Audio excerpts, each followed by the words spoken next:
तो आज nuclear chemistry पढ़ना है बेटा। तो जो डीबीटी दिया गया था उसको सॉल्व किया तुम लोगों ने? डीबीटी 2 मिला होगा। Yes last sir. क्लास में आरएनएस इक्वेशन हो गया था पूरा, है ना? तो डीबीटी में कोई डाउट है तो पूछ सकते हो। यस सर है। पूछो क्या डाउट है। Sir question number 9।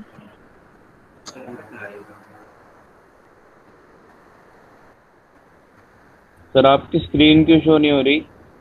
ओके, एक मिनट। सर अभी स्क्रीन प्रेजेंट नहीं हो रही है आपकी, एक मिनट। फोटो आ रही है।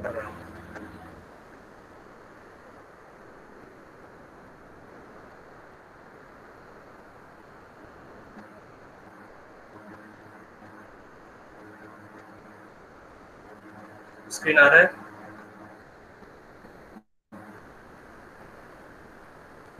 Yes sir. आ रहा है सर, आ रहा है।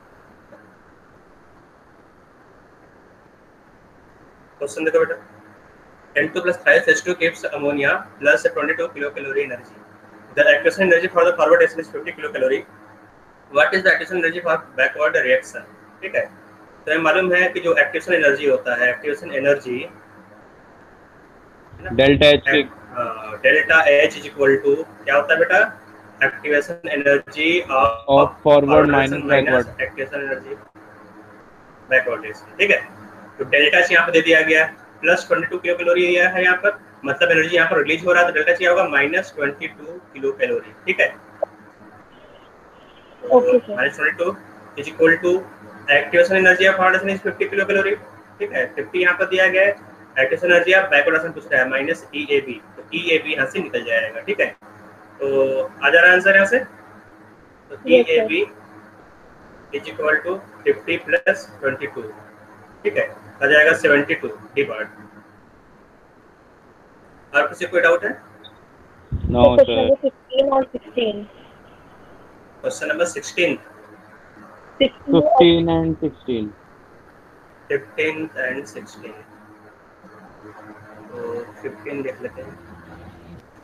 For an endothermic reaction, delta H represents the energy of reaction in kilojoule per mole. Minimum amount of action energy will be. तो एंडोथर्मिक रिएक्शन है और ग्राफ में हमारे एंडोथर्मिक रिएक्शन क्या होता है, इस तरह से होता है एंडोथर्मिक रिएक्शन का। ठीक है, यहाँ से यहाँ तक का जो एनर्जी गैप होता है, और ये तो एक्सोथर्मिक का हो गया ना, एंडोथर्मिक बताना है। तो एंडोथर्मिक कैसे होगा? ये यहाँ स्टार्ट होगा और ऊपर ही इस तरह से फिनिश हो जाएगा। ठीक है, यहाँ से यहाँ तक का जो एनर्जी गैप है ये होता है डेल EA होगा, एक्टिवेशन एनर्जी। ठीक है, और यहाँ से यहाँ तक का जो एनर्जी गैप होता है वो क्या होता है? Delta H। ठीक है, तो यहाँ पूछ रहा है for endothermic reaction delta H represent the enthalpy of reaction in kilojoule, the minimum amount of activation energy. ठीक है, minimum amount of activation energy, जो एक्टिवेशन एनर्जी कितना होगा, है ना? तो यहाँ पर जो एक्टिवेशन एनर्जी है, देखो यहाँ से यहाँ तक तो डेल्टा H है, तो जो एक्टिवेशन एनर्जी है थोड़ा सा डेल्टा H में और ऐड करोगे, इतना और ऐड करोगे तभी तो ये मॉलिक्यूल एक्टिवेट हो पाएगा। इट मींस जो एक्टिवेशन एनर्जी है ना, एक्टिवेशन एनर्जी यहाँ से यहाँ तक का जो एनर्जी है वो एक्टिवेशन एनर्जी है, इसमें इतना एनर्जी तुम्हें और ऐड करना पड़ेगा, है ना? तो एक्टिवेशन एनर्जी जो है EA must be greater than delta H। समझ आ रहे बेटा? जो एक्टिवेशन एनर्जी है डेल्टा H से ज्यादा होना चाहिए। सर दोबारा बताना एक बार, है ना?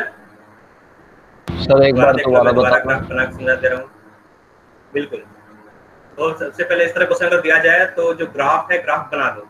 ठीक है, ग्राफ बना लिया तो नीचे से बेटा जो एनर्जी ऑफ रिएक्टेंट है द ट्रांजिशन स्टेट, ये जो एनर्जी बड़ा वाला जो एनर्जी है यहाँ से यहाँ तक, ये एक्टिवेशन एनर्जी होगा EA, है ना? एंथैल्पी ऑफ रिएक्शन क्या होगा? यहाँ से यहाँ तक का जो एनर्जी गैप है, यस सर, ये डेल्टा H होता है। तो कौन सा बिगर नंबर है, EA या डेल्टा H? ये ज्यादा है ना, means EA is more than delta H। ठीक, ओके सर। समझ में आ गया? सर अगर एक्सोथर्मिक होती तो भी तो यही होता, ये तो हमेशा डेल्टा H से बड़ा ही होगा। अरे नहीं, अगर एक्सोथर्मिक होता, देखो अगर एक्सोथर्मिक होता तो तुम्हारा ये है ना, और ये डेल्टा एच है। इस बार ये भी छोटा हो सकता है जाता है। बेटा, जो एक्सटर्नल एनर्जी। हाँ ठीक है, छोटा भी सकता है, एक्सोथर्मी तुम कुछ कमेंट नहीं कर सकते हो, छोटा भी सकता है बड़ा भी सकता है, ठीक है। सर वो तो ये फॉरवर्ड से नेक्स्ट कंपेयर किया है हमने, बैकवर्ड से करते तो बड़ा होता ना। बिल्कुल बैक, तो रिएक्शन यहाँ पे क्वेश्चन पूछा गया, फॉरवर्ड के लिए पूछा गया है ना बेटा यहाँ पर, सर है ना। अगर कुछ नहीं दिया गया तो मतलब फॉरवर्ड डायरेक्शन चल रहा है, अच्छा अच्छा, ठीक है, ना गिवन हो तो बैकवर्ड फॉरवर्ड। की बात नहीं करो। बिल्कुल। Okay sir. Threshold energy is equal to the, जो थ्रेशोल्ड एनर्जी है ना, मैंने बताया था थ्रेशोल्ड एनर्जी क्या सी। होती है। थ्रेशोल्ड, तो थ्रेशोल्ड एनर्जी होता है बेटा minimum amount of maximum energy energy. Required. ये पूरा पूरा एनर्जी होगा यहाँ से लेकर यहाँ तक, ये होता है थ्रेशोल्ड एनर्जी, ठीक है। तो थ्रेशोल्ड एनर्जी देखो यहाँ पर क्या होगा, थ्रेशोल्ड एनर्जी में ये तुम्हारा एक्टिवेशन एनर्जी हो जाएगा, यहाँ से यहाँ तक क्या है ई ए एक्टिवेशन एनर्जी, और यहाँ से यहाँ तक का जो एनर्जी क्या है बेटा, एनर्जी ऑफ मॉलिक्यूल, ठीक है। यहाँ पे बेटा जो एनर्जी, जो मॉलिक्यूल है, मॉलिक्यूल के पास तो कुछ एनर्जी होगा ना, यहाँ से यहाँ तक का जो एनर्जी है वो रिएक्टेंट मॉलिक्यूल का एनर्जी है, यहाँ से यहाँ तक का ये एनर्जी, और ये तुम्हारा एक्टिवेशन एनर्जी।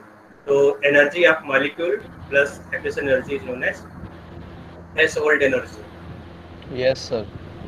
और कोई डाउट? सर ये जो मॉलिक्यूल्स है ये रिएक्टेंट्स के मॉलिक्यूल्स है ना? बिल्कुल बेटा, हमेशा रिएक्टेंट की बात करेंगे, कभी भी प्रोडक्ट की बात नहीं किया जाता है केमिकल काइनेटिक में, ठीक है। जब तक बोले ना बेटा रिवर्स रिएक्शन के लिए, अगर क्वेश्चन में रिवर्स रिएक्शन दिया गया है तभी हम रिवर्स की बात करेंगे।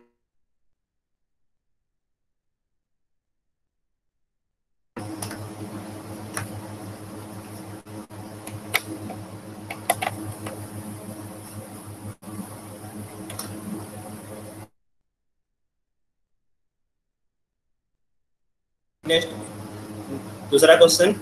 सर आपने क्वेश्चंस की बात की थी जो हमने बताया था, नेगेटिव मार्किंग जा रही है हमारी। हाँ बता दिया गया था, बात तो हो सर गया। आंसर तो कुछ ठीक थे ना हमारे? हाँ तुम्हारा आंसर सही था, तो रिजल्ट डाला था क्या, वो फिर से रिजल्ट नहीं आया क्या अभी तक अपडेट होकर? सर देखा नहीं, देख लेंगे अभी। देख लेना, अगर नहीं है तो वहाँ पर कमेंट कर देना, ठीक है। Okay sir. हाँ तो मैंने बोल दिया है, जितने भी क्वेश्चन गलत हुआ था उसके बारे में मैंने बोल दिया था, ठीक है। Okay sir, thank you.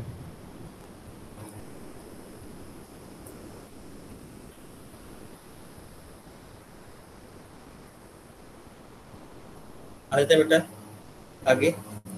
आगे कोई डाउट है इससे दूसरे क्वेश्चन में? दूसरे क्वेश्चन में डाउट है बेटा किसी को? सर पिछली क्लास का लास्ट क्वेश्चन में डाउट है। लास्ट क्वेश्चन में 29245 था कोड।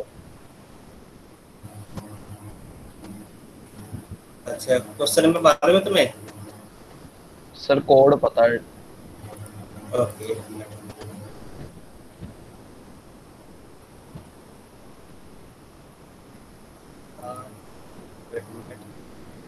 बोलो बेटा। 29245। 29245। यस सर, समझ नहीं आया, बाद में किया था।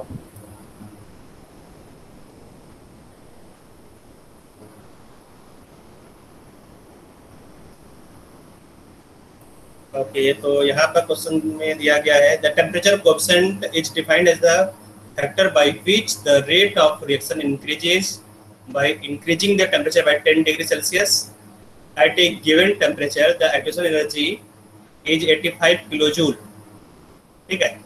तो additional energy दिया गया है, determine the temperature coefficient at 300 Kelvin।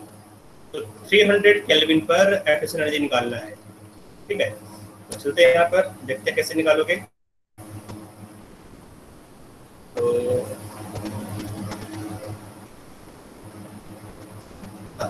तो यहाँ पर जो टेम्परेचर दिया गया है T2 इज इक्वल टू 300, तो 10 डिग्री सेल्सियस पर जो डिफरेंस आएगा वही एक्टिवेशन एनर्जी होगा, है ना, 10 डिग्री सेल्सियस पर।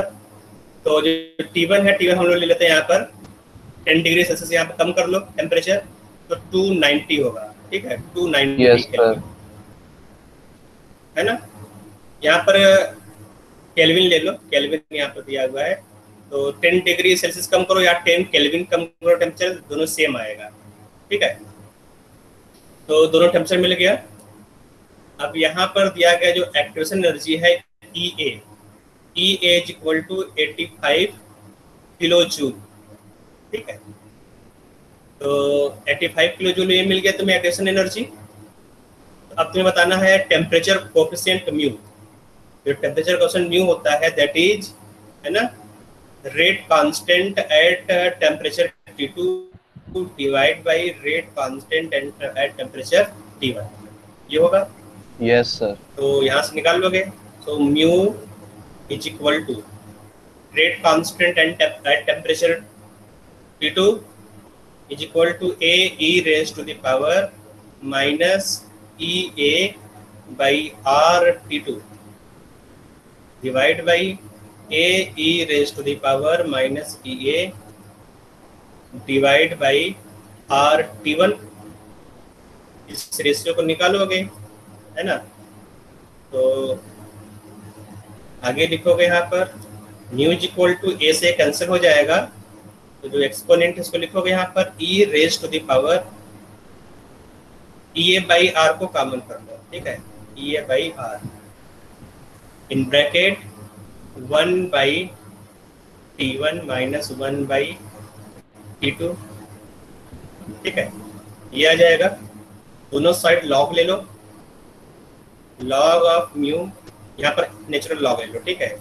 मैं नेचुरल ले रहा हूँ ताकि यहाँ से जो E है E से E कैंसिल हो जाए, तो नेचुरल लॉग ले लेते हैं।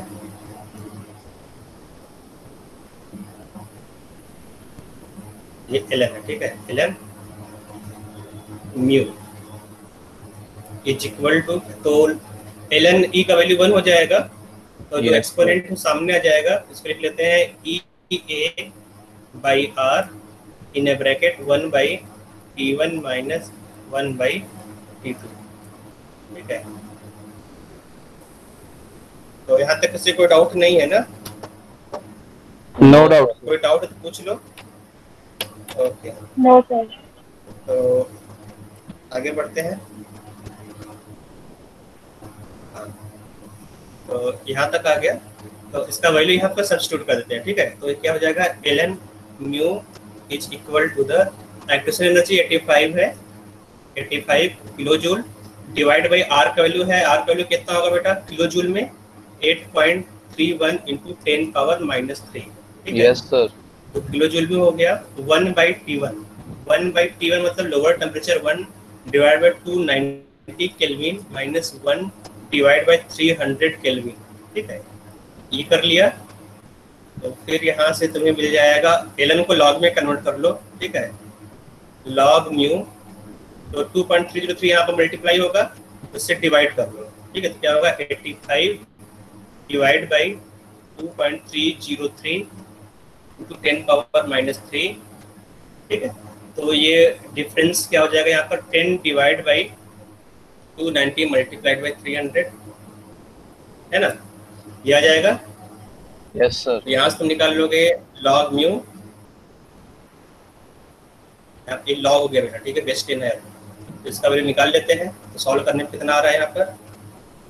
सर हमने जब E को हटाया तो उसके लिए नेचुरल लॉग लेना पड़ा ना, मैं तो बिल्कुल नेचुरल लॉग लिया था यार, 2.303 से मल्टीप्लाई क्यों किया तुमने?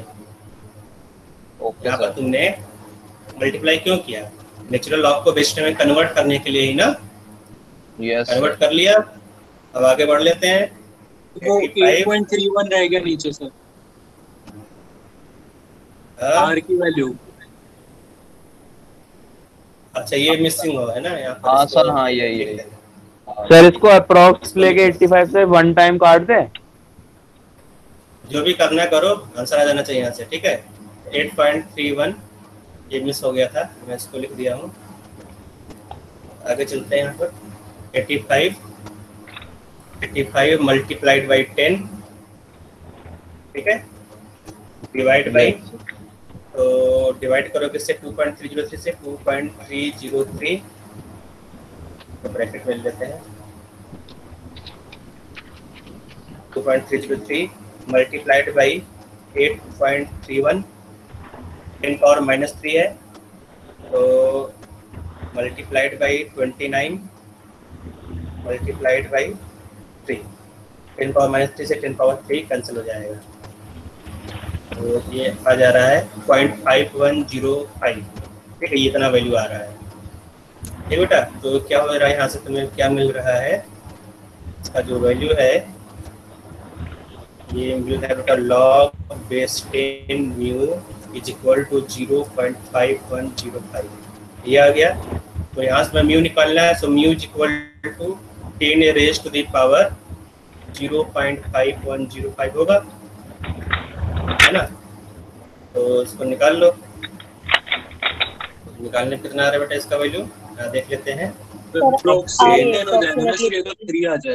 रेज़ टू द पावर 0.5105, ठीक है। रूट 10 तो सर पाई के इक्वल होता है अप्रॉक्स, यानी तो राउंड ऑफ करके 3 आ जाएगा।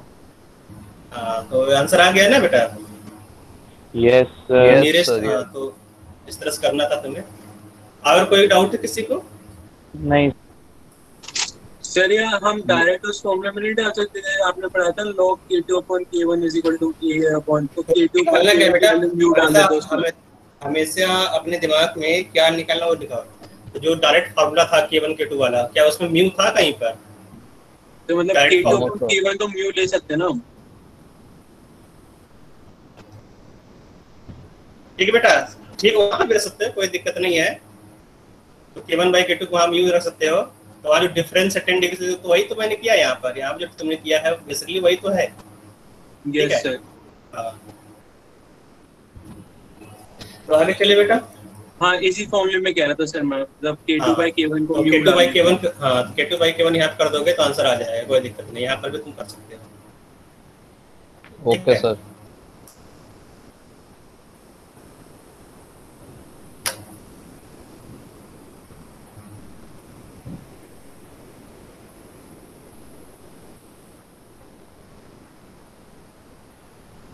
तो आगे चलते हैं। आगे हम लोग पढ़ना है आज कोलिजन थ्योरी, है ना। कोलिजन थ्योरी थोड़ा सा रह गया था लास्ट क्लास में, उसके बाद हम लोग न्यूक्लियर केमिस्ट्री स्टार्ट करेंगे कोलिजन थ्योरी के बाद। Okay sir. तो कोलिजन थ्योरी क्या होता है बेटा, देख लेते हैं यहाँ पर जल्दी से। तो जो कोलिजन थ्योरी है,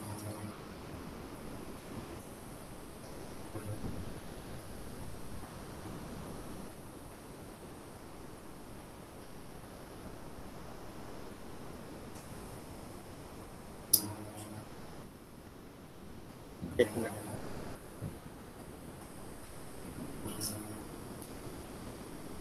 यहाँ देखते हैं यहाँ पर कोलिजन थ्योरी,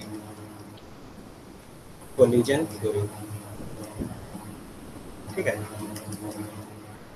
तो कोलिजन थ्योरी क्या होता है कि अगर देखो कोई रिएक्शन चल रहा है, उसका रेट तुम कैसे डिटरमाइन करोगे, उसके लिए थ्योरी दिया गया था। उस थ्योरी को कोलिजन थ्योरी बोलते हैं। तो जो कोलिजन थ्योरी का 50% पार्ट जो है हम लोगों ने डिस्कस कर चुके हैं, ठीक है। जो यहाँ पर तुमने ग्राफ बनाया था पोटेंशियल एनर्जी वर्सेस, है ना, रिएक्शन कोऑर्डिनेट का, ये ग्राफ कोलिजन थ्योरी से ही आता है, ठीक है। तो अब थ्योरी थोड़ा डिटेल में देख लेते हैं बेटा। इसमें क्या बोला गया है कि जब कोई रिएक्टेंट रिएक्ट करता है, रिएक्ट करने से पहले क्या होगा, प्रोडक्ट बनने से पहले वो एक दूसरे से कोलाइड करेगा, ठीक है। जब कोलिजन होगा तभी यहाँ पर प्रोडक्ट बनेगा, ठीक है। कोलिजन होने के बाद ही प्रोडक्ट बनता है। तो अगर कोलिजन हो रहा है तभी प्रोडक्ट यहाँ पर बनेगा, ये है collision theory.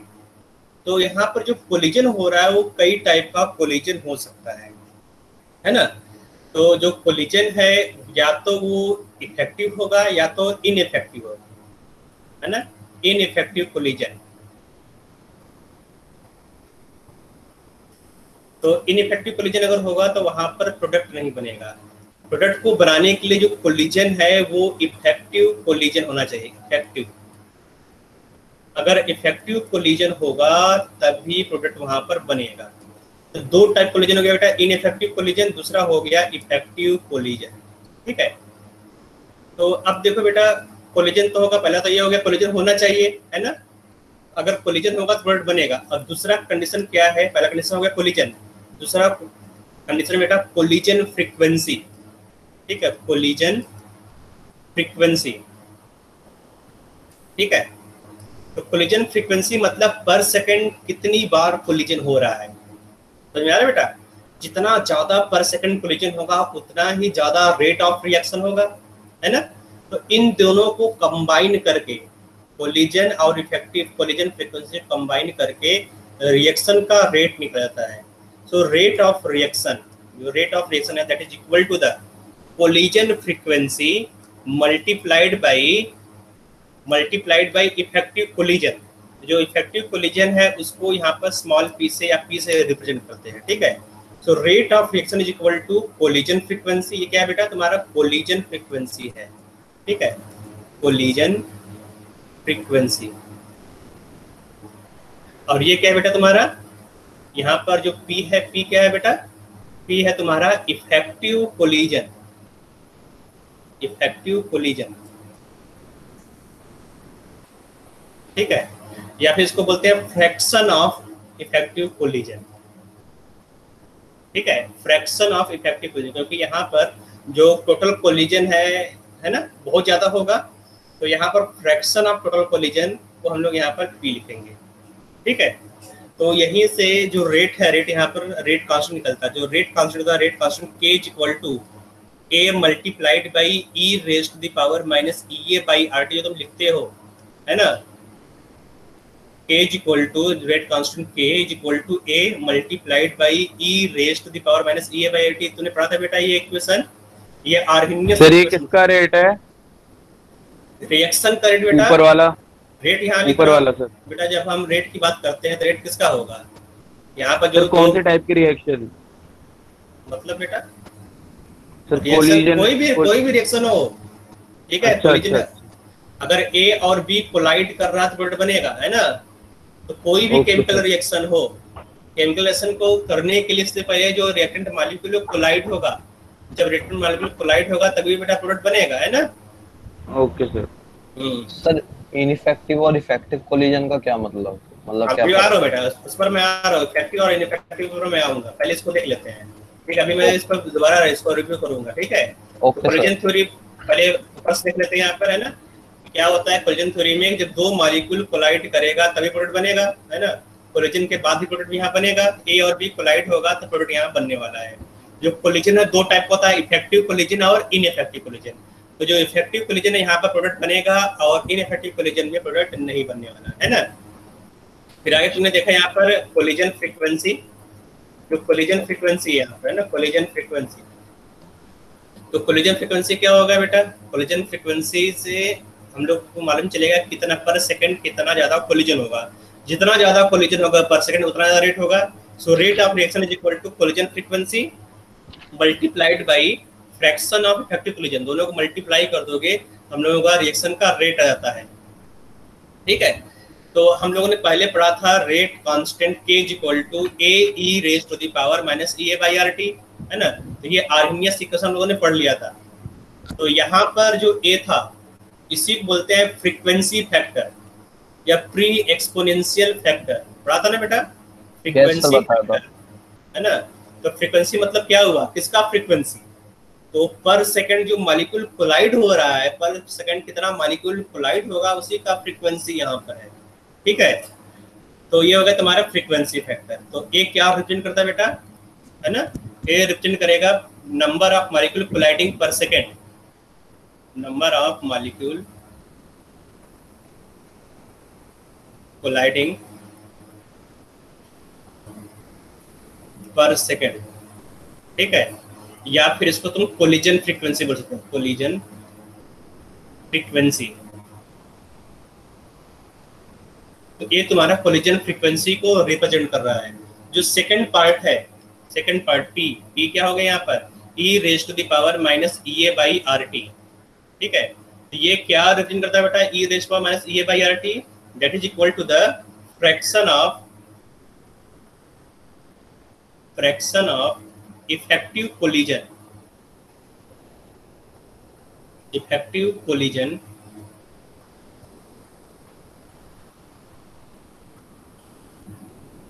having energy greater than greater than threshold energy.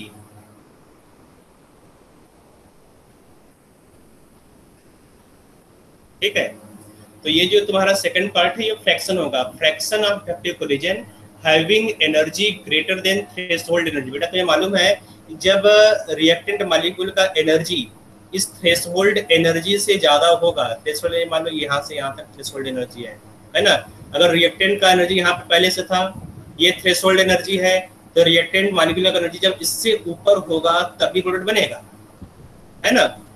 तो जो सेकंड पार्ट है एक्सपोनेंट वाला वो क्या रिप्रेजेंट करता है बेटा, that is fraction of effective collision having energy greater than threshold energy.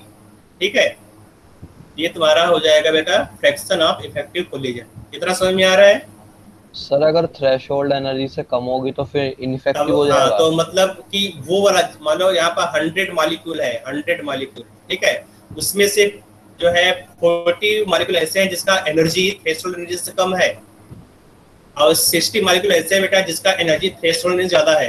तो जिस मॉलिक्यूल का एनर्जी थ्रेशोल्ड एनर्जी ज्यादा होगा वो प्रोडक्ट में कन्वर्ट हो जाएगा, और जिसका एनर्जी थ्रेशोल्ड से कम है वो प्रोडक्ट में कन्वर्ट नहीं हो पाएगा, बड़ा पड़ा रह जाएगा, रिएक्टेंट मॉलिक्यूल की तरह पड़ा रह जाएगा। ठीक है, इसको फिर से हीट दोगे, यहाँ पे एनर्जी दोगे, फिर से इसका एनर्जी बढ़ेगा, तब जाकर ये प्रोडक्ट में कन्वर्ट हो पाएगा। ठीक है, समझ आ रहा है बेटा? Yes sir. तो इतना ऊपर तो समझ में आ गया होगा है ना कि कोलिजन थ्योरी में क्या है। कोलिजन थ्योरी में दो पार्ट है बेटा, पहला तो है कोलिजन और दूसरा क्या है बेटा, कोलिजन फ्रीक्वेंसी। ठीक है, जब कोलिजन होगा तो प्रोडक्ट बनेगा, कोलिजन फ्रीक्वेंसी जितना ज्यादा होगा उतना ज्यादा प्रोडक्ट बनेगा। अब जो कोलिजन फ्रीक्वेंसी है किस पर डिपेंड करेगा, जो कोलिजन फ्रीक्वेंसी है वो दो चीजों पर डिपेंड करेगा, एक तो है टेम्परेचर, ठीक है, जितना ज्यादा टेम्परेचर होगा उतना ज्यादा कोलिजन फ्रीक्वेंसी होगा।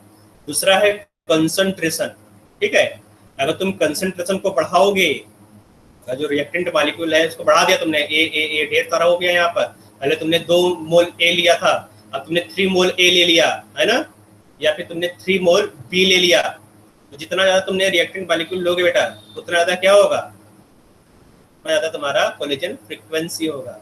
समझ में आ रहा है ना बेटा? सर हाँ सर, इसमें आपने दोनों इक्वेशन को कंपेयर किया है, जैसे rate is equal to Z into P और वो वाली A is equal to A. जो रेट होता है, rate is directly proportional to the rate constant होगा कि नहीं होगा बेटा, जितना ज्यादा रेट कांस्टेंट होगा उतना ज्यादा रेट होगा, है ना। तो यहाँ तुमने रेट लिखा है, ठीक है, और यहाँ पर जो आर्गेनियस इक्वेशन बनाया था वहाँ पे क्या है, रेट कांस्टेंट है। तो आर्गेनियस इक्वेशन बेटा रेट कांस्टेंट के लिए है, और ये है, ये रेट दिया गया है यहाँ पर, ठीक है, ये एग्जैक्ट रेट है, इसलिए यहाँ पर P लिखा गया। हाँ बोलो। वही पूछना था सर कि मतलब आपने इन दोनों को कंपेयर क्यों किया, मतलब अगर यहाँ पे रेट है, यहाँ पे रेट कांस्टेंट है, दोनों तो सेम ही होगा बेटा, जितना ज्यादा रेट होगा उतना ज्यादा रेट कांस्टेंट होगा। इसका मतलब जो rate constant that is also depends on collision frequency and P, effective collisions. ठीक है, समझ में आया बेटा? जितना ज्यादा रेट होगा, अगर रिएक्शन का रेट ज्यादा है इसका मतलब रेट कांस्टेंट भी तो हाई होगा उसका, इसलिए दोनों को कंपेयर किया गया है। ठीक बेटा, तो जो कोलिजन फ्रीक्वेंसी है, कोलिजन फ्रीक्वेंसी बेसिकली रेट के लिए डिफाइन किया गया है ना, कि रिएक्शन का रेट क्या होगा। तो जो रिएक्शन का रेट है वो कोलिजन पर डिपेंड करेगा और कोलिजन फ्रीक्वेंसी पर डिपेंड करेगा। जो नंबर ऑफ इफेक्टिव कोलिजन है, जो फ्रैक्शन ऑफ इफेक्टिव कोलिजन है, उसको तुमने क्या बोल दिया, e raise to the power minus EA/RT, और ए क्या है बेटा तुम्हारा, कोलिजन, यहाँ पर फ्रीक्वेंसी फैक्टर है। अब आ जाते हैं बेटा कि ये इफेक्टिव और इनइफेक्टिव कोलिजन क्या होता है। ठीक है, तो यहाँ से तुम्हें ऑर्गेनिक का थोड़ा सा क्लू मिल जाएगा, इफेक्टिव कोलिजन। सर एक चीज पूछनी है। पूछ लो सर, जो आपने P is equal to E वाला फॉर्मूला बताया है, इसमें अगर हमारे को रेट ना दे रखा हो तो भी हम लगा सकते हैं ना इसे डायरेक्ट? नहीं, यहाँ पर तुम्हें इसका कोई क्वेश्चन, न्यूमेरिकल क्वेश्चन नहीं आएगा। यहाँ पर कोई केवल जो है क्वालिटेटिव क्वेश्चन पूछेगा, मतलब थ्योरेटिकल क्वेश्चन पूछेगा। अच्छा, ओके सर, ओके। कोई भी न्यूमेरिकल क्वेश्चन यहाँ से नहीं पूछेगा। यहाँ पर पूछेगा जो कोलिजन थ्योरी है किस फैक्टर पर डिपेंड करेगा, है ना, कोलिजन फ्रीक्वेंसी किस पर डिपेंड करेगा, कोलिजन फ्रीक्वेंसी किस पर डिपेंड करेगा बेटा, टेंपरेचर और कंसंट्रेशन। तो यहाँ पर नोट कर, जो थ्योरी वाला पार्ट है उसे नोट करना, यहाँ पर कोई भी फॉर्मूला तुमसे नहीं पूछेगा। हाँ सर, टेम्परेचर बढ़ेगा तो कोलिजन फ्रीक्वेंसी बढ़ेगी? जितना ज्यादा तुमने बेटा टेम्परेचर बढ़ाओगे उतना ज्यादा तो रैंडम कोलिजन होगा ना, ब्राउनियन मोशन बढ़ जाएगा, काइनेटिक एनर्जी बढ़ेगा, जितना ज्यादा काइनेटिक एनर्जी होगा उतना ज्यादा क्या होगा, कोलिजन होगा। और कॉन्सेंट्रेशन से कंसंट्रेशन तुमने जो मॉलिक्यूल है रिएक्टेंट मॉलिक्यूल को बढ़ा दिया, जितना ज्यादा रिएक्टेंट मॉलिक्यूल होगा उतना कोलिजन होगा बेटा, है ना। यस। ठीक है, रहता है इफेक्टिव कोलिजन पर। तो तुम आगे पढ़ोगे बेटा इफेक्टिव कोलिजन। तो जैसे हमने यहाँ पर ले लिया CH3Cl, ठीक है, CH3Cl, इस CH3Cl को तुमने OH से रिएक्ट कर दिया, OH माइनस से, है ना। तो यहाँ पर तुम्हें मिलेगा मेथेनॉल, ठीक बेटा। तो CH3Cl plus OH minus gives methanol, जो Cl माइनस से हट जाएगा। इसका मतलब जो OH माइनस है, OH माइनस को तुमने B मॉलिक्यूल ले लिया, और जो CH3Cl जो क्लोरोमीथेन है उसको तुमने A ले लिया। जब A और B कोलाइड होगा, इस तरह से कोलाइड करेगा, तो यहाँ पर प्रोडक्ट बन रहा है, ठीक है। तो अब जो कोलिजन है, कोलिजन दो टाइप का होता है, एक तो हो गया इफेक्टिव, दूसरा हो गया इनइफेक्टिव, है ना। तो इफेक्टिव और इनइफेक्टिव कोलिजन क्या होगा, ठीक है। तो पहले आता है बेटा इनइफेक्टिव कोलिजन पर। तो देखो बेटा होता क्या है कि अगर तुमने OH माइनस को इस तरह से और CH3Cl को इस तरह से कोलाइड करा दिया, देखो यहाँ पर ये CH3Cl है, यहाँ पर लोन पेयर है क्लोरीन के पास, ठीक है, और यहाँ पर हाइड्रोजन हाइड्रोजन हाइड्रोजन है। ये OH माइनस है, OH माइनस के ऊपर क्या है, नेगेटिव चार्ज है, यहाँ पर भी लोन पेयर होगा, नेगेटिव चार्ज है, ऑक्सीजन के पास लोन पेयर है, यहाँ नेगेटिव चार्ज भी है।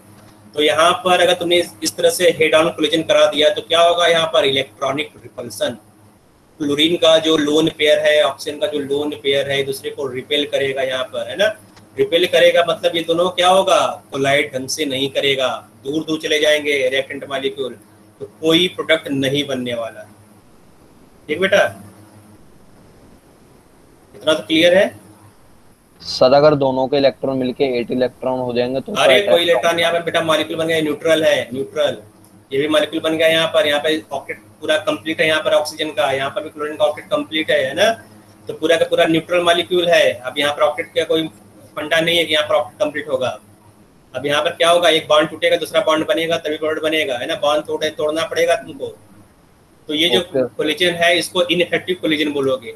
इफेक्टिव कोलिजन क्या होगा, तो यहाँ पर जो OH माइनस है ना, OH माइनस को बैक साइड से आना पड़ेगा, इस साइड से देखो, है ना। क्योंकि देखो जो क्लोरीन है, क्लोरीन का इलेक्ट्रॉन नेगेटिविटी जाता है तो इलेक्ट्रॉन क्या करेगा, अपनी तरफ अट्रैक्ट करेगा, मालूम है कि नहीं। इंडक्टिव इफेक्ट पड़ा है, इंडक्टिव इफेक्ट। तो जो कार्बन है, कार्बन पर क्या आएगा, डेल्टा प्लस चार्ज, ठीक है। तो यहाँ पर डेल्टा प्लस कार्बन के ऊपर आ गया, OH के ऊपर देखो नेगेटिव चार्ज है, तो यहाँ पर एक अट्रैक्टिव फोर्स वर्क करेगा, OH माइनस को कार्बन की तरफ अट्रैक्ट करेगा, बुलाएगा, है ना। जब OH माइनस को बुलाएगा कार्बन तो यहाँ पर क्या होगा, कोलिजन होगा, कार्बन और OH माइनस कोलाइड करेगा। जब कोलाइड करेगा तो क्या होगा बेटा, तो OH माइनस है और कार्बन है, कार्बन के बीच में एक बॉन्ड बन जाएगा, है ना, ठीक है। और जो कार्बन क्लोरीन बॉन्ड है ये टूटना शुरू हो जाएगा। तो एक स्टेज ऐसा मिलेगा बेटा कि जहाँ पर OH और कार्बन के बीच में बॉन्ड बन रहा हो, है ना, और क्लोरीन का जो बॉन्ड है यहाँ पर जो Cl है, Cl माइनस के फॉर्म में रिमूव हो रहा हो। तो Cl यहाँ पर Cl माइनस के फॉर्म में रिमूव हो रहा है, OH माइनस कार्बन से न्यू बॉन्ड फॉर्म कर रहा है, ठीक है। एक स्टेज ऐसा मिलेगा कि नहीं मिलेगा, मतलब यहाँ पर जो A और B है वो कंबाइन हो गया है, समझ में आ रहा है बेटा। इस स्टेज में मतलब A अलग नहीं है और B भी अलग नहीं हुआ है, अभी दोनों कंबाइन हो गया। इसको बोलते हैं एक्टिवेटेड कॉम्प्लेक्स। तो क्या बोलोगे बेटा, एक्टिवेटेड कॉम्प्लेक्स बोलोगे सर, एंजाइम की तरह। हाँ बिल्कुल उसी तरह से यहाँ पर एक सबस्ट्रेट और एंजाइम के बीच में एक बॉन्ड बन जाएगा, उसको एक्टिवेटेड कॉम्प्लेक्स बोलोगे, है ना। तो एक्टिवेटेड कॉम्प्लेक्स हो गया, इसी को बोलते हैं ट्रांजिशन स्टेट, ट्रांजिशन स्टेट, ठीक है। तो जो ट्रांजिशन स्टेट है वो हाईली अनस्टेबल होता है। तो अगर ये हाईली अनस्टेबल है तो ये तुरंत ब्रेक होकर प्रोडक्ट बना लेगा, ठीक है। तो यहाँ पर क्या होगा, प्रोडक्ट तुम्हारा मेथेनॉल बन जाएगा। ठीक है, ये तुम्हारा प्रोडक्ट हो गया। तो यहाँ तुमने देखा बेटा इफेक्टिव कोलिजन क्या होता है और इनइफेक्टिव कोलिजन क्या होता है। तो यहाँ पर जो कोलिजन हो रहा है वो क्या होगा बेटा, effective collision. Effective collision sir हर समझ में आ केस नहीं होगा ना कि दूसरे साइड से आए तभी वो इफेक्टिव हो। हाँ, समझ में आ रहा है बेटा इफेक्टिव कोलिजन का मतलब। तो सर अगर प्रोडक्ट बन रहा है तो इफेक्टिव कोलिजन होगा, अगर प्रोडक्ट नहीं बन रहा है तो इनइफेक्टिव कोलिजन होगा, है ना। तो यहाँ पर एक एग्जाम्पल तुमने समझ लिया कि इफेक्टिव कोलिजन क्या होता है और इनइफेक्टिव कोलिजन क्या होता है। तो इस तरह से अलग अलग रिएक्शन में अलग अलग इफेक्टिव कोलिजन होता है। तो समझ में आ गया बेटा, किसी कोई डाउट नहीं इसमें? सर तो फिर हर रिएक्शन अगर आगे से मतलब दूसरी तरफ से आएगा तो अट्रैक्टिव होके इफेक्टिव हो जाएगा? नहीं बेटा, वहां पर देखोगे नहीं आप, जैसे यहाँ पर इस साइड से हो रहा था, उसका किसी में फ्रंट साइड से रिएक्शन हो जाए, किसी पर दोनों साइड से रिएक्शन हो जाए, कहीं पर ऊपर से रिएक्शन हो रहा है, कहीं से नीचे से रिएक्शन हो रहा है। जैसे तुमने बेंजीन लिया था, ठीक है, बेंजीन यहाँ पर तुमने EAS रिएक्शन देखा था। तो यहाँ पर जो इलेक्ट्रोफाइल था, इलेक्ट्रोफाइल कहाँ से आ रहा था बेटा, या तो टॉप से आएगा तो बॉटम से आएगा, देखा था कि नहीं बेटा? Yes sir. तो हर एक रिएक्शन के लिए जो इफेक्टिव कोलिजन है वो अलग अलग हो सकता है। ठीक है, यहाँ पे 2 डायरेक्शन है, यहाँ पे यूनिडायरेक्शन था। ठीक है, तो समझ में आ गया होगा। मतलब सर हर रिएक्शन इफेक्टिव हो सकता है डायरेक्शंस पे? नहीं, हर रिएक्शन इफेक्टिव कैसे होगा? मान लो तुमने यहाँ पर ले लिया हीलियम ले लिया और हीलियम को तुमने नियॉन से रिएक्ट करा दिया, क्या इफेक्टिव होगा? ये कितना भी कोलाइड करा लो यहाँ पर, क्या प्रोडक्ट बनने वाला है? नहीं होगा ना, प्रोडक्ट बनेगा। ओके ओके, रिएक्ट भी तो करना चाहिए ना, हर एक रिएक्शन में इफेक्टिव कोलिजन नहीं हो सकता। ओके सर, ओके, आ गया सर, आ गया। और किसी कोई डाउट है? नहीं है, तो डाउट नहीं है तो आगे चलते हैं यहाँ पर रेडियो एक्टिविटी पर। तो हम लोगों को यहाँ पर रेडियो एक्टिविटी पढ़ना है न्यूक्लियर केमिस्ट्री में। सर केमिकल काइनेटिक्स खत्म? केमिकल काइनेटिक्स का ही एक पार्ट है। ठीक है, अच्छा, केमिकल काइनेटिक्स में हम लोगों को पढ़ना है यहाँ पर रेडियो एक्टिविटी। तो पहले इसको पेज कर देते हैं। Okay sir. ये तुमने नोट कर लिया होगा, स्क्रीनशॉट तो ले लिया होगा इसका कोलिजन थ्योरी का? यस सर, नोट कर लिया। हाँ ठीक है, तो मैं अरेंज कर दे रहा हूँ, स्पेस मिल जाए।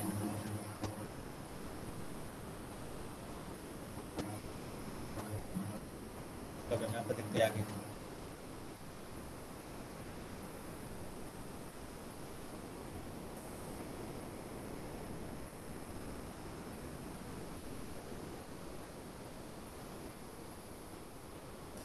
ओके, बेटा रेडियो एक्टिविटी। तो रेडियो एक्टिविटी क्या होता है ना, इसके बारे में एक साइंटिस्ट थे हेनरी बैक्वेरेल, 1896 में डिस्कवर किया था। तो रेडियो एक्टिविटी क्या होता है, कुछ सब्सटेंस ऐसे होते हैं जिसका न्यूक्लियस अनस्टेबल होता है। याद रखो बेटा, यहाँ पर न्यूक्लियस, जब भी रेडियो एक्टिविटी की बात करोगे यहाँ पर न्यूक्लियस की बात करोगे। ठीक है, रेडियो एक्टिविटी मतलब न्यूक्लियस, यहाँ पर एटम की बात नहीं होगा, यहाँ पर न्यूक्लियस या आइसोटोप की बात होगा। ठीक है, तो रेडियो एक्टिविटी इसको भूल जाओ यहाँ पर, है ना। तो कुछ सब्सटेंस ऐसे होते हैं बेटा जिसका न्यूक्लियस में क्या होता है, न्यूक्लियस में होते हैं न्यूक्लियॉन्स। याद रखो बेटा, न्यूक्लियस के अंदर जो सब्सटेंस हो गया उसको क्या बोलोगे, न्यूक्लियॉन्स बोलोगे। ठीक है, तो nucleons proton plus neutron, proton plus neutron नहीं बोलोगे, प्रोटॉन होगा, है ना, और या फिर न्यूट्रॉन होगा। तो प्रोटॉन को भी न्यूक्लियन बोलोगे और न्यूट्रॉन को भी क्या बोलोगे, न्यूक्लियन बोलोगे। ठीक है, तो मतलब न्यूक्लियस के अंदर जो भी सब्सटेंस होगा उसको न्यूक्लियन बोलोगे। ठीक बेटा, यहाँ पर जाओ, नंबर 1 थ्योरी में क्या दिया गया है, the atomic radius of radioactive elements are unstable. ठीक है, तो कुछ सब्सटेंस आपका अनस्टेबल नहीं होगा, कुछ सब्सटेंस का अनस्टेबल होगा। The nuclei of radioactive elements are undergoing a process of disintegration, forming atoms of new element called daughter element, which are distinct in physical and chemical property from parent element। मतलब कि कुछ ऐसे substance होगा जिसका nucleus unstable है ना, तो क्या होगा, ये टूट जाएगा, है ना, तो ये अलग अलग पार्टिकल देगा। तो इसको क्या बोलोगे, जो मॉलिक्यूल टूट रहा है उसको पेरेंट न्यूक्लियस बोलोगे, पेरेंट न्यूक्लियाई, और जो बना यहाँ पर उसको क्या बोलोगे, डॉटर न्यूक्लियाई, यहाँ पर दिया गया है। ठीक है, third point, alpha beta particles are ejected from the nucleus. जो अनस्टेबल न्यूक्लियस है जो न्यूक्लियस तुमने दिया लिखा है यहाँ पर न्यूक्लियस, यहाँ से अलग अलग डिफरेंट पार्टिकल निकलते हैं, ठीक है। या तो अल्फा पार्टिकल निकलेगा या तो बीटा निकलेगा, है ना। तो ये सब अनस्टेबल न्यूक्लियस यहाँ से। सर मतलब जो ये डॉटर न्यूक्लियन होगा तो ये को बोलेंगे अल्फा बीटा पार्टिकल्स? नहीं, ये अल्फा बीटा पार्टिकल दूसरा होता है। डॉटर न्यूक्लियस मतलब कि ये तुम्हारा एटम होगा, है ना। और अगर पार्टिकल है तो पार्टिकल मतलब वो एटम तो होगा नहीं। तो यहाँ देखो क्या लिखा हुआ डॉटर न्यूक्लियस में, क्या लिखा हुआ है, डॉटर एलिमेंट। एलिमेंट में क्या केवल इलेक्ट्रॉन हो सकता है? अल्फा पार्टिकल क्या होगा? नहीं होगा। केवल बीटा पार्टिकल होगा न्यूक्लियस में, है ना। डॉटर एलिमेंट में नहीं होगा। मतलब कि जो है ना, जो डॉटर न्यूक्लियस है ये तुम्हारा है फिजन।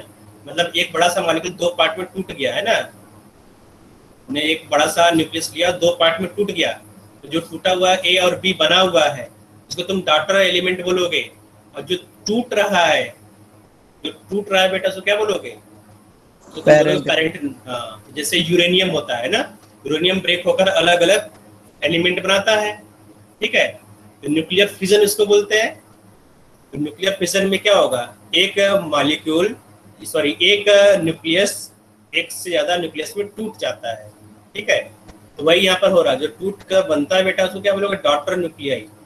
और जो टूट रहा है बेटा उसको पेरेंट न्यूक्लियाई बोलोगे। तो मतलब सर ये जो डॉटर न्यूक्लियाई के अलावा जो पार्टिकल्स होंगे वो अल्फा बीटा, वो अल्फा बीटा होगा। अल्फा बीटा कहीं कहीं पर केवल एनर्जी निकलता है, एनर्जी बोलते हैं gamma ray. Gamma ray are secondary product of atomic disintegration. तो तुमने एक न्यूक्लियस लिया, न्यूक्लियस से अलग अलग पार्टिकल निकल रहा है, अल्फा बीटा गामा, है ना। ये जो पार्टिकल निकल रहा है इसको क्या बोलते हैं? डिसइंटीग्रेशन। मतलब जो न्यूक्लियस है वो डिसइंटीग्रेट हो रहा है, धीरे धीरे क्या हो रहा है? बिखर रहा है, टूट रहा है, तो डिसइंटीग्रेशन बोलते हैं। तो समझ में आ गया बेटा रेडियो एक्टिविटी का मतलब? कि जो अनस्टेबल न्यूक्लियस है वहां से डिफरेंट पार्टिकल निकलेगा। जो डिफरेंट पार्टिकल निकलता है इस प्रोसेस को रेडियो एक्टिविटी बोलते हैं। यस सर, आ गया। ओके, तो आगे चलते हैं। यहाँ पर radioactivity is found to be 3 type, alpha beta and gamma radiation, ठीक है। तो रेडियो एक्टिविटी में 3 टाइप का रेडिएशन हो रहा है। तो तुम्हें मालूम होना चाहिए कि अल्फा बीटा गामा रेडिएशन होता क्या है। तो तुम देख लोगे बेटा, इसमें तो मास का भी होगा, रिडक्शन होगा मास का। तो ये अल्फा बीटा, जैसे मान लो तुमने यहाँ पर एक ले लिया मॉलिक्यूल ए ले लिया, ए से अल्फा पार्टिकल निकल रहा है। तो अल्फा पार्टिकल क्या होता है बेटा? हीलियम न्यूक्लियाई, है ना। तो जो हीलियम न्यूक्लियाई है वही होता है अल्फा पार्टिकल। बीटा पार्टिकल क्या होता है बेटा? बीटा पार्टिकल होता है इलेक्ट्रॉन, है ना। तो इलेक्ट्रॉन कैसे लिखोगे? इलेक्ट्रॉन को 1e0 लिखोगे, -1e0। तो जो ऊपर लिखा रहता है बेटा, यहाँ पर देखो सिंबल के जो ऊपर लिखा है वो क्या होता है? मास होता है। तो हीलियम का मास क्या है? 4 यूनिट है। इलेक्ट्रॉन का मास कितना है बेटा? 0 यूनिट है। जो नीचे लिखा रहता है बेटा वो चार्ज होता है, ठीक है। तो यहाँ पर चार्ज क्या है? हीलियम का +2 चार्ज है। और अगर इलेक्ट्रॉन की बात करोगे तो यहाँ पे क्या होगा बेटा? -1 चार्ज होगा, ठीक है। इतना तो समझ में आ रहा है बेटा। ये ऊपर वाला क्या होगा? ऊपर वाला तुम्हारा है मास, नीचे वाला चार्ज को रिप्रेजेंट करता है। तो यहाँ देखो सिंबल दिया गया है यहाँ पर, है ना, अल्फा पार्टिकल। It represents. हाँ बोलो सर। इलेक्ट्रॉन के ऊपर जो 0 होता है ये कैसे मास को रिप्रेजेंट करता है, समझ नहीं आया बेटा। इसका सिंबल है ना। अगर इलेक्ट्रॉन E0 लिखा गया यहाँ पर -10, इसको जो बीटा पार्टिकल का एक रिप्रेजेंटेशन ये है ना, -1e0। तो जो ऊपर लिखा रहता है मतलब इलेक्ट्रॉन का जो मास है, इलेक्ट्रॉन का मास तो बहुत कम होता है, नेग्लिजिबल इसको मान सकते हैं ना। जो इलेक्ट्रॉन का मास है दैट इज 118,037 है, कुछ इस तरह से इसका मास होगा। 18,000 होगा, 1800। तो इसको नेग्लेक्ट कर सकते हो, ठीक है। जो इलेक्ट्रॉनिक मास है that is negligible with respect to the mass of proton. तो इसलिए मास को यहाँ पर 0 रखा गया है। जो चार्ज इलेक्ट्रॉन के ऊपर चार्ज कितना होता है बेटा? 1 इलेक्ट्रॉनिक चार्ज होता है यहाँ पर -1, ठीक है। समझ में आ रहा है बेटा? ये एक रिप्रेजेंटेशन है, तो मैं कुछ ध्यान देने की जरूरत नहीं। यहाँ पर कैसे ये बना, यहाँ पर इलेक्ट्रॉन ऐसा ही क्यों लिखा जाता है, ऐसे ध्यान देने की जरूरत नहीं है, ठीक है। और सर ऊपर वाला 3rd पॉइंट एक बार और बताना, अल्फा बीटा वाला।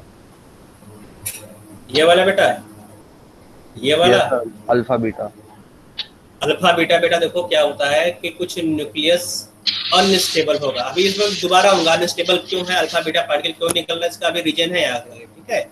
बताऊँ तो ये अनस्टेबल है। तो जब अनस्टेबल तो अपने आप को स्टेबलाइज करेगा न्यूक्लियस, जब स्टेबलाइज करेगा तो यहाँ पर डिफरेंट पार्टिकल इमिट होगा, है ना। तो डिफरेंट पार्टिकल में फर्स्ट पार्टिकल अल्फा, दूसरा पार्टिकल है बीटा, और तीसरा एक एनर्जी होता है गामा रेडिएशन, उसको बोलते हैं गामा रे बोलते हैं, ठीक है, गामा रे। तो अल्फा बीटा गामा रेडिएशन अगर निकल रहा है तो इसका मतलब जो न्यूक्लियस है वो अनस्टेबल है, और रेडियो एक्टिव न्यूक्लियस को बोलते हैं अनस्टेबल न्यूक्लियस को। तो सर ये निकलता रहेगा तो धीरे धीरे न्यूक्लियस खत्म होता जाएगा। बिल्कुल, इसीलिए इसको डिसइंटीग्रेशन बोलते हैं, रेडियो एक्टिव डिसइंटीग्रेशन। डिसइंटीग्रेशन जो न्यूक्लियस खत्म हो जाएगा धीमे धीमे, दूसरे न्यूक्लियस में कन्वर्ट हो जाएगा। यहाँ पे देखो बेटा, पहले इसको देख लेते हैं। यहाँ पर ये जो टेबल है, टेबल देखो यहाँ पर जल्दी से, है ना। तो ये समझ में आ गया होगा correct to positive charge electron gamma ray क्या होता है बेटा, इलेक्ट्रोमैग्नेटिक रेडिएशन, यहाँ पर कोई चार्ज नहीं होता। ये तुमने क्लास 9 में पढ़ा था कि नहीं? Yes sir, yes sir, yes. तो इसको मैं स्किप कर दूं, ये जो प्रॉपर्टी है पर देख लेना इसको, इसका स्क्रीनशॉट ले लो जल्दी से। सर इस इन प्रॉपर्टीज का 6th पॉइंट उसमें अल्फा पार्टिकल्स में लिखा है कि ये मतलब the distance up to which they show radioactive properties. तो सर मतलब कौन सी प्रॉपर्टीज रेडियो एक्टिव, क्योंकि ये तो खुद पार्टिकल्स है, रेडियो एक्टिविटी से बने हैं। मतलब तो क्या होता है, देखो देखो देखो यहाँ पे क्या होता है, the range that is distance up to which radioactive property can be shown is very small। मान लो तुमने यहाँ पर रेडियोएक्टिव सब्सटेंस ए लिखा है, यहाँ पर ए, यहाँ से अल्फा बीटा गामा रे निकल, यहाँ पर अल्फा निकल रहा है, यहाँ पर बीटा निकल रहा है, यहाँ गामा निकल रहा है, ठीक है। तो अब अल्फा पार्टिकल कहाँ से कहाँ तक जा सकता है, ठीक है। जो अल्फा पार्टिकल है ये मैक्सिमम 1 फीट तक जा सकता है, यहाँ पर 8 to 12 सेंटीमीटर तक जा सकता है मैक्सिमम, इतना यहाँ से यहाँ, इससे ज्यादा ये ट्रेवल नहीं कर पाएगा। समझ में आ रहा है बेटा? मतलब अगर कोई रेडियोएक्टिव सब्सटेंस है, अगर तुमने यहाँ पे कोई सोर्स यहाँ पे कुछ नहीं लगाया, कुछ एनर्जी फैक्टर नहीं लगाया, तो ये मैक्सिमम ऑटोमेटिक कहाँ से कहाँ जाएगा बेटा, 8 to 12 सेंटीमीटर। जो गामा रे है बेटा, यहाँ देखो बेटा, गामा के लिए क्या है, range is more than alpha particle, तो गामा पार्टिकल बहुत दूर तक जाता है, ठीक है, और बीटा पार्टिकल भी बहुत दूर तक जाएगा।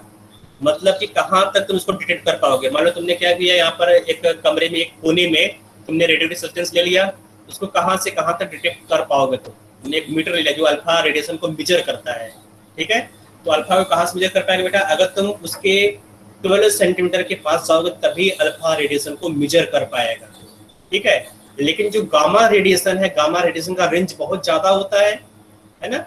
जो गामा रेडिएशन है 100 मीटर या फिर 1 किलोमीटर तक भी आप डिटेक्ट कर पाओगे गामा रेडिएशन को, ठीक है। तो अगर गामा रेडिएशन डिटेक्ट कर रहे हो तो गामा रेडिएशन मालूम चलेगा यहाँ पर रेडियोएक्टिव सब्सटेंस है या नहीं, ठीक है। जो रेडियोएक्टिव सब्सटेंस है उसको मेजर करने के, उसको डिटेक्ट करने के लिए हम लोग गामा लैंप का यूज करते हैं या फिर गामा रेडिएशन का यूज करते हैं, क्योंकि उसका रेंज बहुत ज्यादा है। जितना ज्यादा रेंज होगा उतना दूर से तुम उसको मेजर कर पाओगे, हाँ यहाँ पर रेडियोएक्टिव सब्सटेंस है या नहीं, ठीक है। अगर तुमने अल्फा पार्टिकल को मेजर करना स्टार्ट किया, जब तुम उसके बहुत क्लोज जाओगे तभी तुम उसको मेजर कर पाओगे बेटा कि यहाँ पर अल्फा पार्टिकल निकल रहा है, मतलब ये रेडियोएक्टिव सब्सटेंस है, ठीक है। तो इसका मतलब यही हुआ जो 6th पॉइंट यहाँ पर दिया गया। Okay sir. सर ये एनर्जी की वजह से हो रहा है ना सर? हाँ, अभी इस मालूम चल जाएगा बेटा, इतना समझ में आ रहा है। आगे चलते हैं यहाँ पर। अभी तुम्हें बेटा केवल ये सब प्रॉपर्टी जो क्लास 9 का, इसलिए मैंने इसको ऊपर रखा ताकि तुम लोग इजीली इसको देख लो। Types of radio active decay, ठीक है। तो कितने टाइप का रेडियो एक्टिव डीके होता है इसको देखोगे यहाँ पर। सर एक सेकेंड, एक डाउट है। बोलो सर जैसे किसी एलिमेंट की रेडियो एक्टिविटी अगर कम या ज्यादा हुई, हाँ, तो उस हिसाब से वो 8 से 12 सेंटीमीटर की लेंथ में। नहीं, वो नहीं। मतलब रेडियो एक्टिविटी कम ज्यादा मतलब क्या हुआ कि अब 1 सेकंड में 100 अल्फा पार्टिकल निकल रहा था, ठीक है। यस। अगर 1 सेकंड में 100 अल्फा पार्टिकल निकल रहा है, इसका मतलब इसका रेडियो एक्टिविटी बहुत ज्यादा है। और यहाँ पर अगर 1 आवर में 100 निकला, मतलब यहाँ पर टाइम ज्यादा लग रहा है बेटा, है ना। या फिर अगर तुम 1 आवर की बात करो, 1 आवर में 100 अल्फा पार्टिकल निकल रहा है एक में, और बी में क्या हो रहा है बेटा, 1 आवर में केवल 1 अल्फा पार्टिकल निकल रहा है। इसका मतलब जो रेडियो एक्टिविटी है, ए में रेडियो एक्टिविटी बहुत ज्यादा है और बी में रेडियो एक्टिविटी बहुत कम है, ठीक है। तो यहाँ पे इस तरह से हम मेजर करते हैं किसका रेडियो एक्टिविटी ज्यादा है, किसका कम है। अच्छा, हर सेकंड कितना अल्फा पार्टिकल निकल रहा है, जितना रेंज से मतलब नहीं। जो रेंज है, रेंज फिक्स होता है। अच्छा, तो हर एलिमेंट की अलग अलग होगी रेंज। बिल्कुल। मतलब जैसे अगर बात किया जाए यूरेनियम का, और बात किया जाए रेडियम का, तो किसका रेडियो एक्टिविटी ज्यादा होगा? ऑब्वियसली रेडियम का, है ना। जो रेडियम है, रेडियम का रेडियो एक्टिविटी बहुत ज्यादा होता है, ठीक है, 1000 टाइम्स ऑफ यूरेनियम। और यूरेनियम का जो रेडियो एक्टिविटी है बहुत कम होता है। तो रेडियो एक्टिविटी कैसे मेजर करोगे आगे बताऊंगा मैं, इसको भी देखना है बेटा, है ना। पूरा का पूरा हम लोगों को देखना है कि कैसे हम लोग रेडियो एक्टिविटी मेजर करते हैं, ठीक है। Okay sir. तो नेक्स्ट पॉइंट देख लेते हैं यहाँ पर। कॉज यहाँ पर ऊपर लिखा हुआ है types of radio active disintegration, ठीक है। तो पहला है अल्फा मिशन। यहाँ बेटा जो सिंबल है, सिंबल याद रखना कि अल्फा मिशन में कौन कौन सा पार्टिकल है, उसका सिंबल क्या है, ठीक है। तो जो अल्फा मिशन है ये क्या होगा बेटा, 2He4, ये होगा अल्फा, ठीक है। और न्यूक्लियर चार्ज एट नंबर ना, न्यूक्लियर चेंज एट नंबर, तो जो न्यूक्लियर है बेटा, न्यूक्लियस में -2 प्रोटॉन का जो चार्ज है बेटा 2 कम हो जाएगा, जो प्रोटॉन 2 प्रोटॉन निकल जाएगा यहाँ पर, 2He4 2 प्रोटॉन यहाँ पर है और 5 नंबर 4 हो जाएगा, तो 2 प्रोटॉन और 2 न्यूट्रॉन यहाँ से निकल जाएगा। तो जो चार्ज है, चार्ज -2 हो जाएगा, मास नंबर -4 होगा। और यूजुअल न्यूक्लियर ऑफ कंडीशन बेटा ये याद रखना बेटा, जब एटॉमिक नंबर Z से ज्यादा हो, Z इज ग्रेटर देन 83, अगर 83 से ज्यादा हो एटॉमिक नंबर तभी अल्फा पार्टिकल इमिट होगा। अगर 83 से कम है तो वहां पर अल्फा पार्टिकल इमिट नहीं होता, इमिशन ऑफ अल्फा पार्टिकल नहीं होगा। आगे देखो बीटा इमिशन, ठीक है। बीटा इमिशन के जो सिंबल है ये होगा, है ना।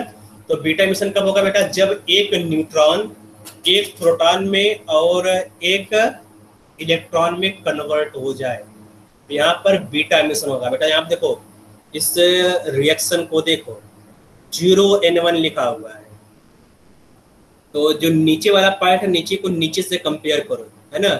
तो लेफ्ट हैंड साइड 0 है, 0 चार्ज है। राइट हैंड साइड देखो +1 -1 0 हो गया है ना, मतलब जो टोटल चार्ज है वो 0 हो गया। P मतलब हुआ प्रोटॉन, यहाँ पर ये P लिखा गया वो प्रोटॉन है, ठीक है।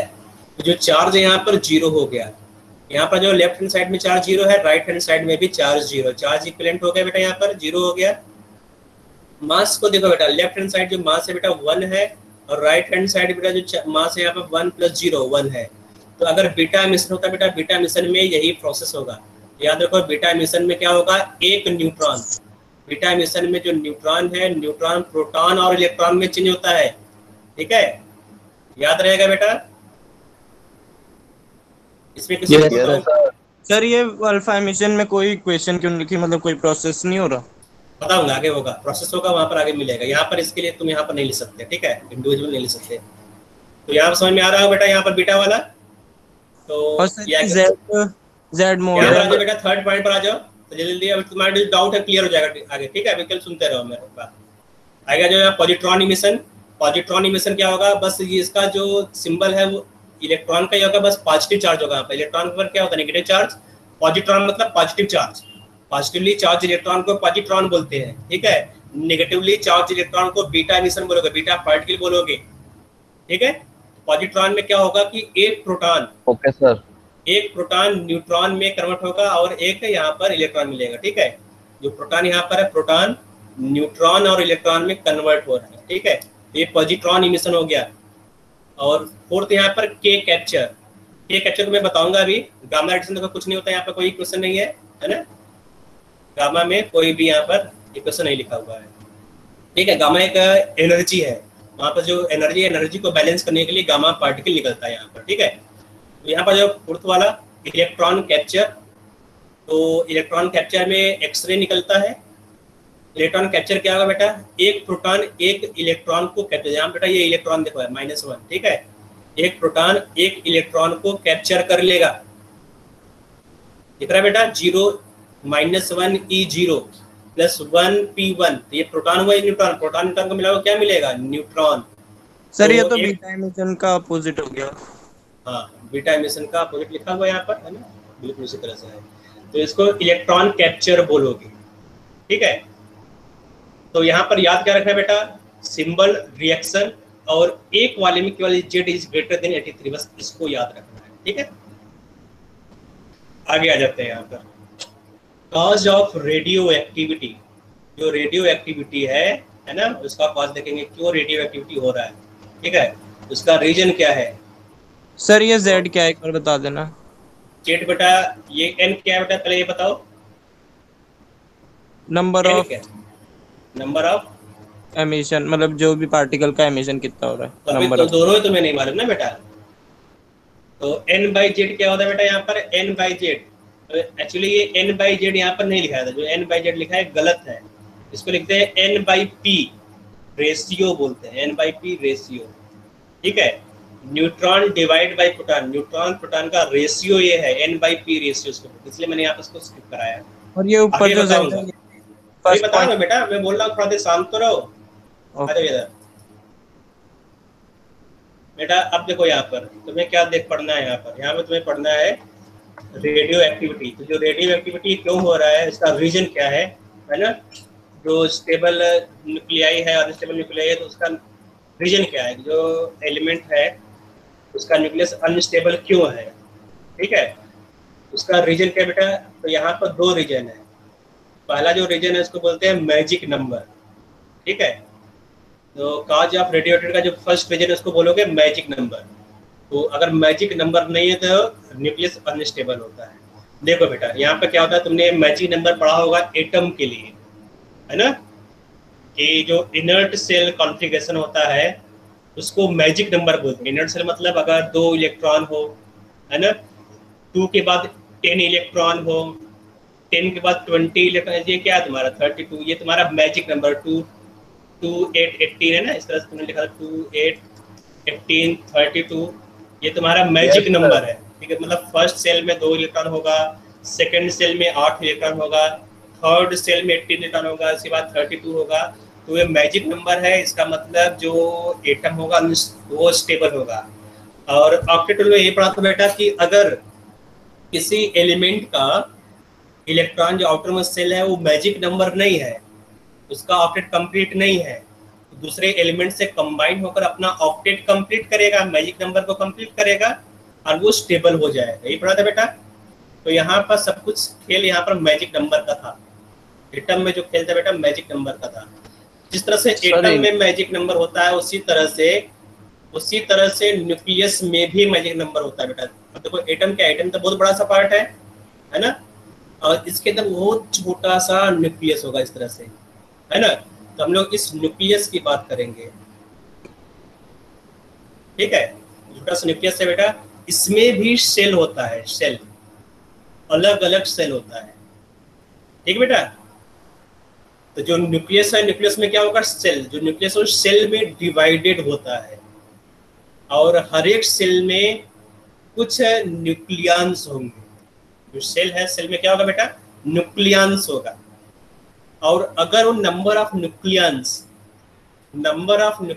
अगर मैजिक नंबर है, अगर ये जो न्यूक्लियंस है तो 2 होगा या तो 8 होगा या तो 28 होगा या तो 20 होगा, है ना, 82 या 126 है, ये मैजिक नंबर है बेटा। अगर number of nucleons magic number है तो वो स्टेबल न्यूक्लियाई होगा। जो न्यूक्लियस जो आइसोटोप है वो स्टेबल होगा।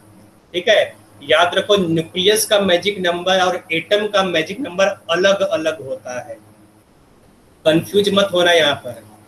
ठीक है बेटा, तो अगर मैजिक एक मिनट बेटा, बात मत करो अभी सुनो मेरा बात, लास्ट में पूछना क्वेश्चन जो भी है। ठीक है, अभी कुछ जानते नहीं हो तो पूरा पढ़ लो, उसके बाद तुम पूछना क्वेश्चन। Okay sir. हाँ, तो यहाँ देखो बेटा, एक्चुअली ये फिजिक्स बताया नहीं जाएगा, इसलिए मैं बता दे रहा हूँ, क्योंकि फिजिक्स में बहुत लास्ट में पढ़ोगे और इसका मेजर क्वेश्चन अभी तुम्हारा केमिस्ट्री में ही है।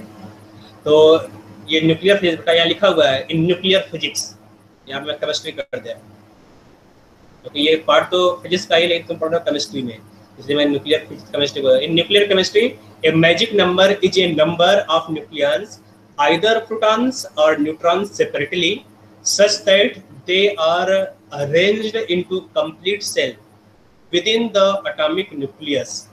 The 7 most widely recognized magic number as of 2019 are 2, 8, 20, 28, 50, 82 and 126.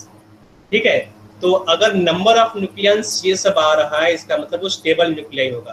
तो यहाँ पर एक एग्जाम्पल से समझेंगे। तो जो पहला एग्जाम्पल है वह हम लोग लेते हैं बेटा हीलियम, ठीक है, हीलियम ले लो। तो हीलियम में नंबर ऑफ प्रोटॉन लेते थे, यहाँ पे जो प्रोटॉन है, प्रोटॉन कितना होता है हीलियम में, कौन बताएगा? प्रोटॉन कितना होता है हीलियम में? हीलियम में प्रोटॉन्स कितने होते हैं सर 2 होता है। अगर न्यूट्रॉन की बात करें तो न्यूट्रॉन कितना होगा हीलियम में? 1 नालायक 2 होगा। 2 सॉरी सर, गलती से बोल दिया सर। हाँ, तो देखो बेटा यहाँ पर हीलियम में 2 प्रोटॉन होगा, 2 न्यूट्रॉन होगा, और 2 क्या है यहाँ पर? Magic number. तो प्रोटॉन भी मैजिक नंबर है, न्यूट्रॉन भी मैजिक नंबर है, ठीक है। इसका मतलब जो हीलियम है, हीलियम का न्यूक्लियस भी स्टेबल होगा। दूसरा बात कर लेते हैं बेटा, ऑक्सीजन की बात कर लेते हैं, ध्यान से सुनो पहले, ऑक्सीजन की बात कर लेते हैं, ठीक है। ऑक्सीजन में न्यूट्रॉन कितना है, प्रोटॉन कितना बताओगे? ऑक्सीजन में कितना न्यूट्रॉन है सर? 8। प्रोटॉन कितना है? 8 है ना। तो यहाँ पर अभी जो मैजिक नंबर है 8 आ रहा है। अगर मैजिक नंबर 8 है, इसका मतलब ये क्या हुआ तुम्हारा? Stable nucleus. कैल्शियम की बात कर लेते हैं, कैल्शियम, ठीक है। तो कैल्शियम क्या होता है? 20 यहाँ पर भी क्या होगा? 20 होगा, है ना। तो इसका मतलब जो कैल्शियम का न्यूक्लियस है वो भी क्या है बेटा? स्टेबल है। लेड की बात कर रहे थे बेटा, लेड मतलब बेटा कितना प्रोटॉन होगा, कितना न्यूट्रॉन होगा? बताओ बेटा, प्रोटॉन कितना होगा? 82 प्रोटॉन हो गया। न्यूट्रॉन कितना है सर? 1 मिनट सर, निकल में भी 126 न्यूट्रॉन आ रहा है लेड में। ओके, तो देखो 82 क्या है बेटा? Magic number. 126 again magic number. इसका मतलब जो लेड है, लेड का न्यूक्लियस भी स्टेबल है ना। समझ में आ रहा है बेटा? तो इस तरह से सर निकल का होगा क्या? निकल का अब तुम देख लो खुद से, ठीक है। मैं इतना बता दिया, अब इसमें किसमें क्या होगा क्या नहीं होगा तुम सोचो अपना से, ठीक है। इतना समझ में आ रहा है बेटा जितना मैंने बताया बेटा? Yes sir. ये हाँ, तो आगे चलते हैं बेटा, आगे देते हैं। ये फर्स्ट रीजन हो गया मैजिक नंबर। तो अगर मैजिक नंबर है तो बेटा फालतू क्वेश्चन पूछोगे तुम, पूछो क्या है? सर नहीं, मैं ऐसे ही पूछ रहा था सर, मतलब हीलियम और ऑक्सीजन के बीच में सर सारे मतलब सबके न्यूक्लियस अनस्टेबल होंगे? बेटा स्टेबल न्यूक्लियस मतलब स्टेबल है ना। उसके बाद क्या होगा? उसके बाद सेकंड फैक्टर भी तो है, n/p रेशियो। इसमें आया हुआ अभी नहीं ना, तो इसको भी देखोगे, है ना। दोनों देख कर एक साथ। स्टेबल न्यूक्लियस का मतलब क्या है? मतलब वहाँ पर स्टेबल, अगर अनस्टेबल न्यूक्लियस से मतलब क्या हुआ? अल्फा बीटा पार्टिकल निकलेगा कि नहीं? Alpha beta gamma particle. इसका जो न्यूक्लियस वो अनस्टेबल है। अगर न्यूक्लियस से अल्फा बीटा पार्टिकल नहीं निकला, इसका स्टेबल है, मैजिक नंबर वहाँ पर है। सर बिल्कुल भी निकलता।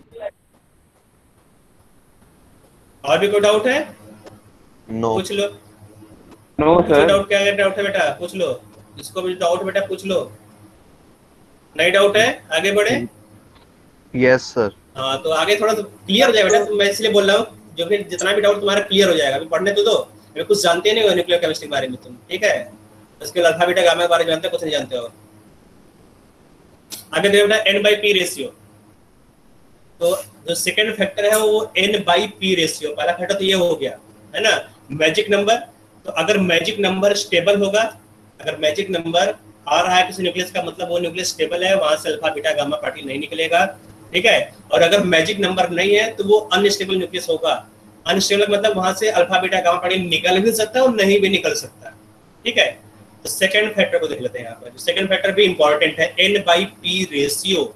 तो n यहाँ पर है न्यूट्रॉन, n मतलब नंबर ऑफ न्यूट्रॉन्स, ठीक है, न्यूट्रॉन्स। और p क्या बेटा? नंबर ऑफ प्रोटॉन्स, ठीक है। तो न्यूट्रॉन और प्रोटॉन का जो रेशियो उसको n/p रेशियो बोलते हैं, ठीक बेटा। तो अब क्या किया गया कि जितने भी आइसोटोप्स हैं, ठीक है, जितने भी आइसोटोप पॉसिबल आइसोटोप, उसका n/p रेशियो लेकर एक ग्राफ प्लॉट किया गया। आप देख रहे हैं बेटा ग्राफ, n/p रेशियो लेकर एक ग्राफ प्लॉट किया गया, है ना। तो अब यहाँ पे तुम्हें दिख रहा होगा कि अगर n = p है, आप देखो बेटा ये है तुम्हारा n/p रेशियो, n/p, ये n/p रेशियो है। या फिर यहाँ पर मैं डायरेक्ट इसको n लिख दे रहा हूँ। यहाँ पर नंबर ऑफ न्यूट्रॉन्स ऊपर लिखा हुआ, number of neutrons small n कर दो। यहाँ पर नंबर ऑफ प्रोटॉन्स लिखा हुआ है ना, number of neutron number of protons को p लिखो तो n/p मिल जाएगा, ठीक है, n/p रेशियो। तो मैं हटा दे इरेज कर देता हूँ बाकी सब चीजों को ताकि क्लियर तुम्हें दिखाई दे।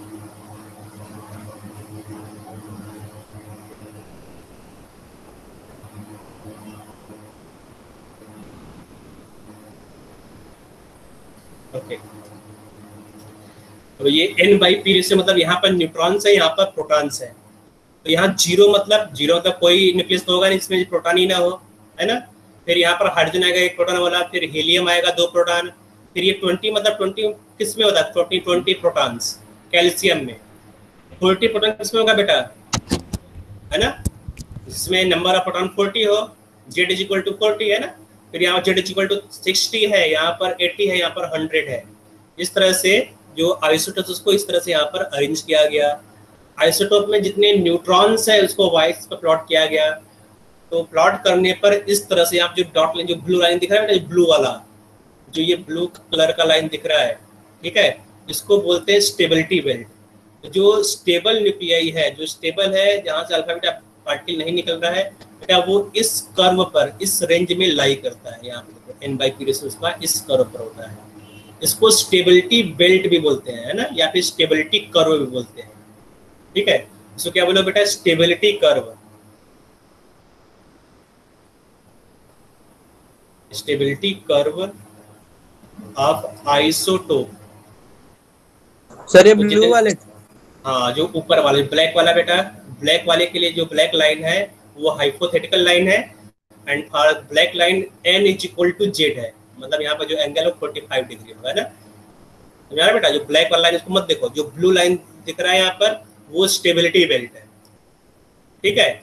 इसका मतलब कि अगर आइसोटोप्स इस ब्लू लाइन के ऊपर आ रहा है, ठीक है, तो वो स्टेबल होगा। तो अब यहाँ पर तुम्हें एक कंक्लूजन दिखाई देगा कि अगर नंबर n/p रेशियो अगर z is equal to less than 20 है, ठीक है, तो जितना न्यूट्रॉन है उतना प्रोटॉन रहेगा तो स्टेबल होता है। देखो यहाँ पर z इज इक्वल टू 20 यहाँ पर दिख रहा है, यहाँ पर कैल्शियम की बात कर रहे हैं यहाँ पर अप्रोक्सीमेटली। तो number of neutron is equal to the number of protons. इतना समझ में आ रहा है बेटा सबको?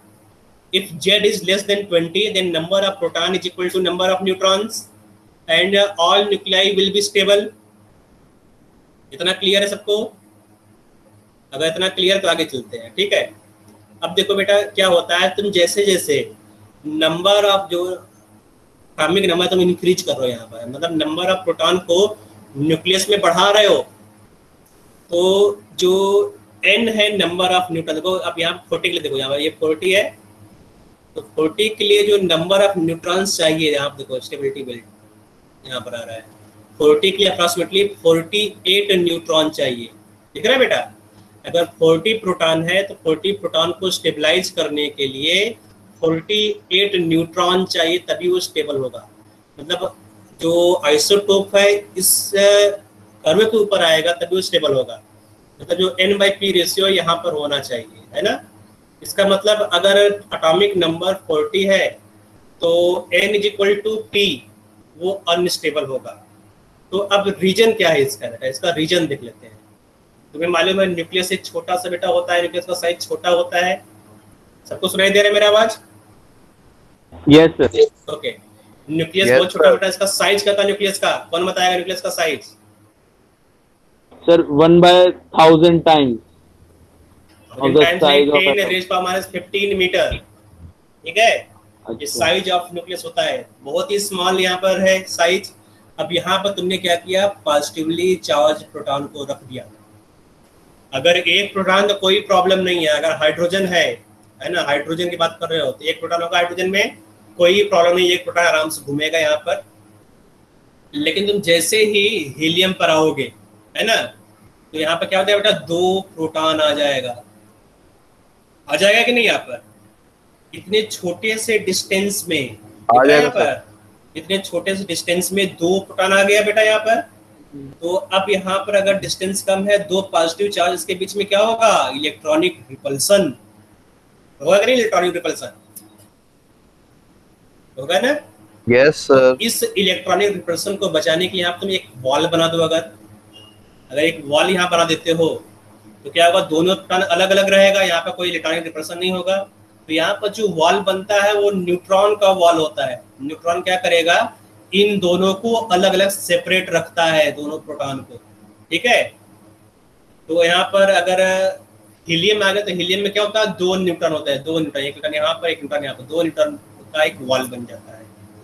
अगर तुम नंबर ऑफ प्रोटॉन को बढ़ाते जा रहे हो, ठीक है, तो उसको क्या करोगे, उसको स्टेबलाइज करने के लिए अलग अलग बेटा वॉल बनाओगे इस तरह से न्यूट्रॉन्स का, मतलब नंबर ऑफ न्यूट्रॉन्स और ज्यादा चाहिए, है ना। इसलिए यहाँ पर देखो, जैसे तुम एटॉमिक नंबर को इंक्रीज करोगे वैसे वैसे नंबर ऑफ न्यूट्रॉन भी ज्यादा लगेगा, नंबर ऑफ प्रोटॉन ज्यादा, नंबर ऑफ न्यूट्रॉन्स लगेगा उसको स्टेबलाइज करने के लिए, ठीक है। लेकिन जैसे ही तुमने नंबर ऑफ प्रोटॉन 83 किया है ना, वैसे ही जो तुम्हारा नंबर ऑफ न्यूट्रॉन बहुत ज्यादा होता है कि जो तुम्हारा न्यूक्लियस है बहुत ही हैवी हो जाएगा, ठीक है। यहाँ पर ढेर सारे 83 प्रोटॉन है और यहाँ पर इसको स्टेबलाइज करने के लिए 200 अप्रॉक्सीमेटली न्यूट्रॉन लग गया। तो न्यूट्रॉन भी ढेर सारा है, प्रोटॉन भी यहाँ पर ढेर सारा है, तो न्यूक्लियस इतना ज्यादा अनस्टेबल हो जाएगा बेटा, ये टूट जाएगा, ये स्मॉलर न्यूक्लियाई में टूट जाता है, ठीक है। तो अगर एटॉमिक नंबर 83 से, यहाँ देखो ये 80 है, 83 के बाद देखो यहाँ पर स्टेबिलिटी करो तुम्हें नहीं मिला स्टेबिलिटी बेल्ट, ठीक है। मतलब 83 के बाद जितने भी न्यूक्लियाई है वो सब के सब अनस्टेबल होते हैं। 83 तो स्टेबल है, 83 के बाद 84, 85, 86 से सब क्या होगा बेटा, अनस्टेबल होगा, वो स्मॉलर न्यूक्लियाई में टूट जाएगा, वहां से अल्फा बीटा गामा रे निकलेगा, वो पेरेंट न्यूक्लियाई से डॉटर न्यूक्लियाई में कन्वर्ट हो जाएगा। समझ में आ रहा है बेटा? Yes sir. आप किसी कोई डाउट है तो पूछ सकते हो। सर न्यूट्रॉन्स कितने लगेंगे वो हम कैसे बता पाएंगे? इस स्टेबिलिटी बेल्ट से, है ना, जो स्टेबिलिटी बेल्ट ड्रॉ किया गया है यहाँ पर n/p रेशियो फिक्स है, इतना n/p रेशियो रहेगा तभी वो स्टेबल होगा। अच्छा, तो ये न्यूमेरिकली की तरह भी आएंगे फिर इसके क्वेश्चन? हाँ, तो यहाँ देखो बेटा,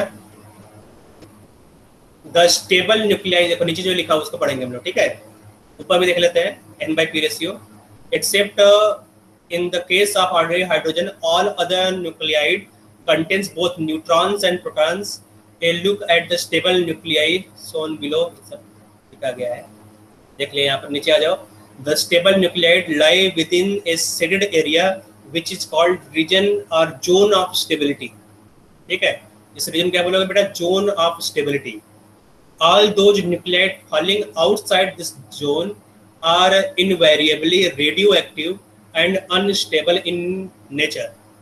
Nuclei falling above the stability zone, nuclei falling above the stability zone have an excess of neutron, while those lying below have more protons. Both of these cause instability. These nuclei attain stability by making adjustment in the n/p ratio.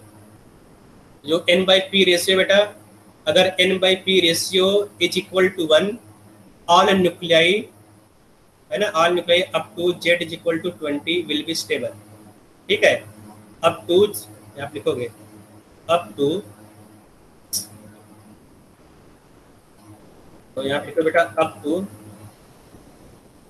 z is equal to 20 stable, z is equal to 20 stable, ठीक है। तो अगर n/p ratio is greater than 1.5, n/p का ratio अगर 1.5 से ज्यादा है तो क्या होगा बेटा, अनस्टेबल। याद रखो, n/p ratio is equal to 1 if z is up to 20 stable होगा। अगर n/p का रेशियो 1.5 से ज्यादा है तो अनस्टेबल होगा, अनस्टेबल न्यूक्लियाई, ठीक है। और अगर z, अगर एटॉमिक नंबर 83 ज्यादा है तो क्या होगा बेटा, वो अनस्टेबल होगा, अनस्टेबल होगा। जैसे एक क्वेश्चन आ गया ट्रिटियम, ठीक है, हाइड्रोजन का आइसोटोप है, मालूम तुम्हें? Yes sir, radio active. अब इस पर एक क्वेश्चन पूछ दिया कि ट्रिटियम रेडियो एक्टिव है या नहीं, ठीक है। क्वेश्चन पूछ दिया जो ट्रिटियम है, क्या ट्रिटियम रेडियो एक्टिव है या नहीं, तो इसका रेडियो एक्टिविटी निकालने तुम क्या निकालो बेटा, n/p रेशियो निकालोगे, ठीक है, n/p रेशियो। तो यहाँ One पर by जो two. n/p रेशियो कितना आएगा, नंबर ऑफ प्रोटॉन यहाँ पे कितना है 1 है, न्यूट्रॉन कितना बेटा यहाँ पर न्यूट्रॉन 2 है, 2/1. तो n/p रेशियो कितना आ रहा है 2 आ रहा है, एंड 2 इज ग्रेटर देन 1.5 है ना।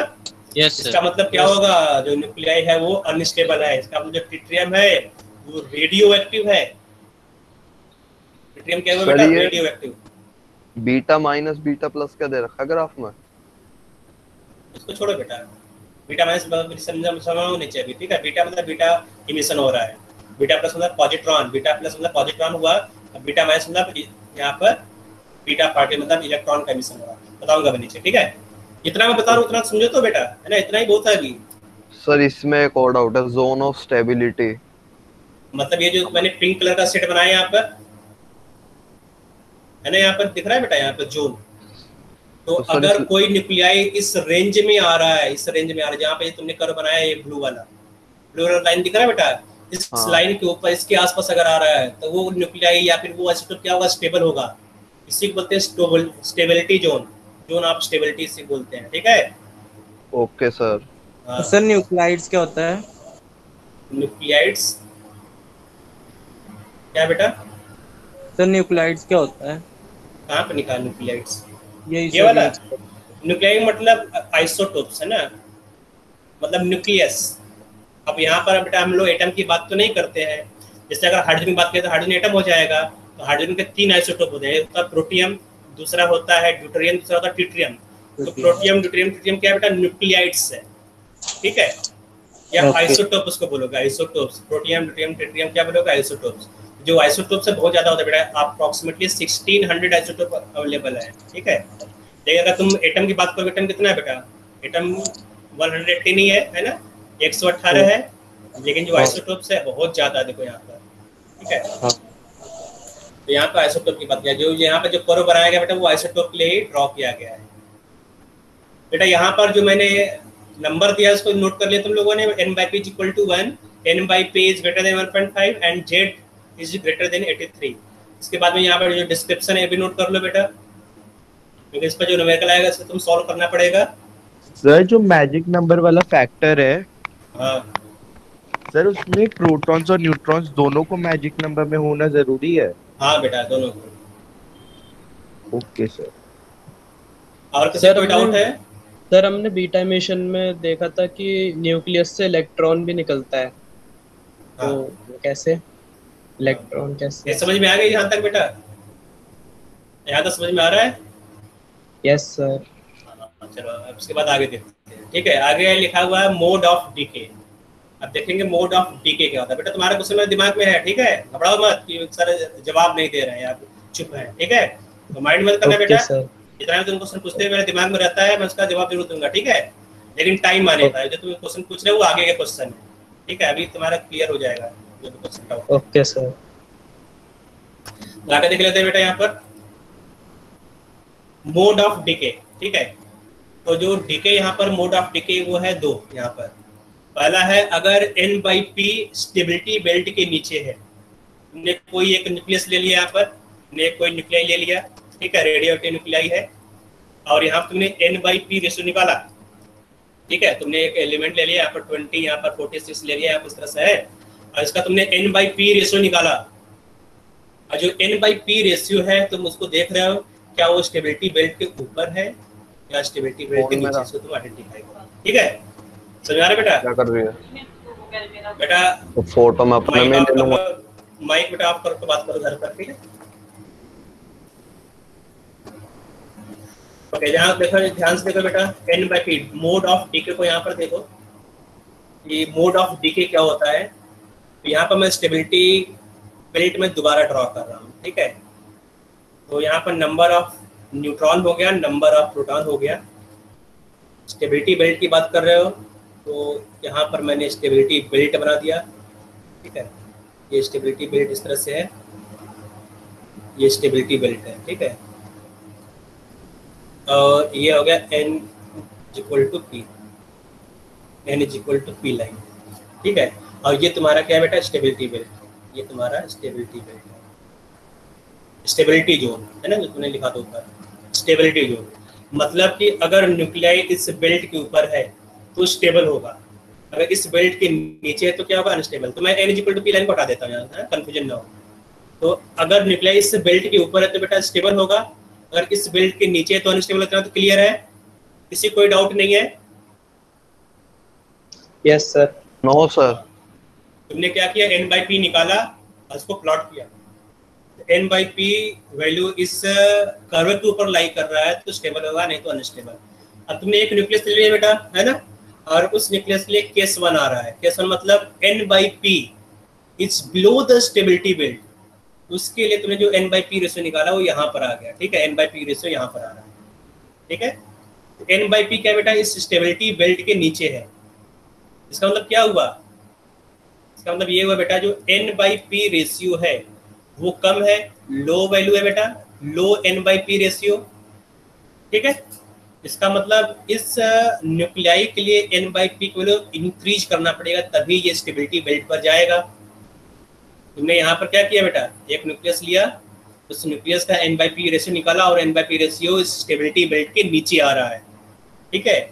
इसका मतलब n/p वैल्यू कम है, तो n/p वैल्यू को इंक्रीज करोगे तभी स्टेबलाइज होगा। तो ये नेचर ऑटोमेटिक उसको इंक्रीज करता है, तुम्हें कुछ करने की जरूरत नहीं है, नेचर ऑटोमेटिक इसको बैलेंस करेगा, है ना। तो नेचर इसको कैसे बैलेंस करेगा बेटा, नंबर ऑफ न्यूट्रॉन्स को या तो इंक्रीज कर दो, ठीक है। जो n/p वैल्यू आप नीचे अगर है तो क्या होगा बेटा, नंबर ऑफ न्यूट्रॉन्स को इंक्रीज कर दो, या फिर जो प्रोटॉन्स है प्रोटॉन्स को डिक्रीज कर दो, डिक्रीज, है ना। प्रोटॉन को डिक्रीज कर दोगे तो क्या होगा, ये जो तुम्हारा आइसोटोप ऊपर चला जाएगा, जो रेशियो है रेशियो बढ़ जाएगा ना, रेशियो बढ़ाना है या तो डिनोमिनेटर को कम कर दो या तो न्यूमरेटर को बढ़ा दो, ठीक है। तो दो केस होता है यहाँ पर, समझ में आ रहा है बेटा? Yes sir. हाँ, तो यहाँ पर क्या होगा बेटा, तो पहले देख लेते हैं यहाँ पर कि जो प्रोटॉन है प्रोटॉन को डिक्रीज कैसे करोगे। जो प्रोटॉन यहाँ पर है, प्रोटॉन का तुम सिंबल यहाँ लिखोगे 1p1, है ना। तो अब क्या होगा, जो प्रोटॉन है, प्रोटॉन यहाँ पर एक न्यूट्रॉन, ठीक है, न्यूट्रॉन में टर्न जाता है और जो पॉजिटिव चार्ज है वो पॉजिट्रॉन के फॉर्म में बाहर निकल जाएगा, ठीक है। समझ आ रहा है बेटा यहाँ पर? तो न्यूक्लियस के अंदर क्या होगा कि एक ये न्यूक्लियस बेटा, न्यूक्लियस के अंदर जो प्रोटॉन है, प्रोटॉन न्यूट्रॉन में कन्वर्ट हो जाएगा, ठीक है, और जो चार्ज है वो पॉजिट्रॉन के फॉर्म में बाहर निकल जाएगा। तो अब न्यूक्लियस के अंदर क्या हो गया बेटा, न्यूक्लियस के अंदर जो प्रोटॉन है वो न्यूट्रॉन में कन्वर्ट हो गया, है ना। मतलब जो नंबर ऑफ न्यूट्रॉन है वो एक इंक्रीज हो गया और जो नंबर ऑफ प्रोटॉन है एक डिक्रीज हो गया। तो मतलब क्या हुआ, जो n/p रेशियो है वो इंक्रीज हुआ कि नहीं हुआ? Yes sir. तो n/p रेशियो यहाँ से इस तरह से इंक्रीज जाएगा। तो यहाँ पर क्या होगा, यहाँ पर होगा बेटा पॉजिट्रॉन इमिशन, ठीक है। ये बेटा ये गलत लिख दिया है बिलो, ये होगा बिलो। सर दोबारा बताना, प्रोटॉन कैसे यहाँ पर ये होगा एबव होगा, ये होगा एबव, n/p सर बिलो या अबव? n/p above. देख रहे बेटा, यहाँ पर मिसप्रिंटिंग हो गया था। हाँ, तो यहाँ पर हमने क्या किया, यहाँ पर if n/p ratio is below the belt, ये सेकंड वाला केस में ले रहा हूँ यहाँ पर, ठीक है। ये केस ऊपर लिखा हुआ सेकंड वाला केस यहाँ पर है, अभी मैं सेकंड केस को डिस्कस कर रहा हूँ, ठीक है। तो यहाँ पर क्या हो रहा है, तुमने क्या किया यहाँ पर बेटा कि जो तुम्हारा न्यूक्लियाई है स्टेबिलिटी बेल्ट के नीचे है, इसको बढ़ाना है बेटा, स्टेबिलिटी बेल्ट पर लाना है, तो n/p रेशियो इंक्रीज करोगे। तो n/p रेशियो इंक्रीज कैसे होगा, या तो तुम न्यूट्रॉन को बढ़ाओ या फिर तुम प्रोटॉन को डिक्रीज करो। तो पहला केस मैंने लिया यहाँ पर प्रोटॉन को डिक्रीज करने का, ठीक है। तो प्रोटॉन जो है न्यूट्रॉन में कन्वर्ट होगा इस इक्वेशन से, जो प्रोटॉन बेटा प्रोटॉन न्यूट्रॉन में कन्वर्ट होगा इस इक्वेशन से, ठीक है। इस इक्वेशन को याद कर लो, 1p1 gives 1 neutron plus 1 positron. ये क्या है बेटा, पॉजिट्रॉन है, ठीक है, पॉजिट्रॉन। जैसे ही पॉजिट्रॉन बनेगा न्यूक्लियस में जो न्यूट्रॉन है एक बढ़ जाएगा और एक प्रोटॉन कम हो गया, ठीक है। तो ये क्या हुआ, पॉजिट्रॉन इमिशन इसको बोलते हैं, पॉजिट्रॉन इमिशन। तो या तो यहाँ पर पॉजिट्रॉन इमिशन होगा या फिर के शेल कैप्चर होगा, ठीक है। तो के शेल कैप्चर रहते हैं। के शेल कैप्चर क्या है, पहला केस देख ले तुमने, पहले केस में क्या हो रहा है, पहले केस में प्रोटॉन न्यूट्रॉन में कन्वर्ट हो गया, के सेल कैप्चर में देखो, के सेल कैप्चर में क्या होगा, ये सब कहाँ से आ गया,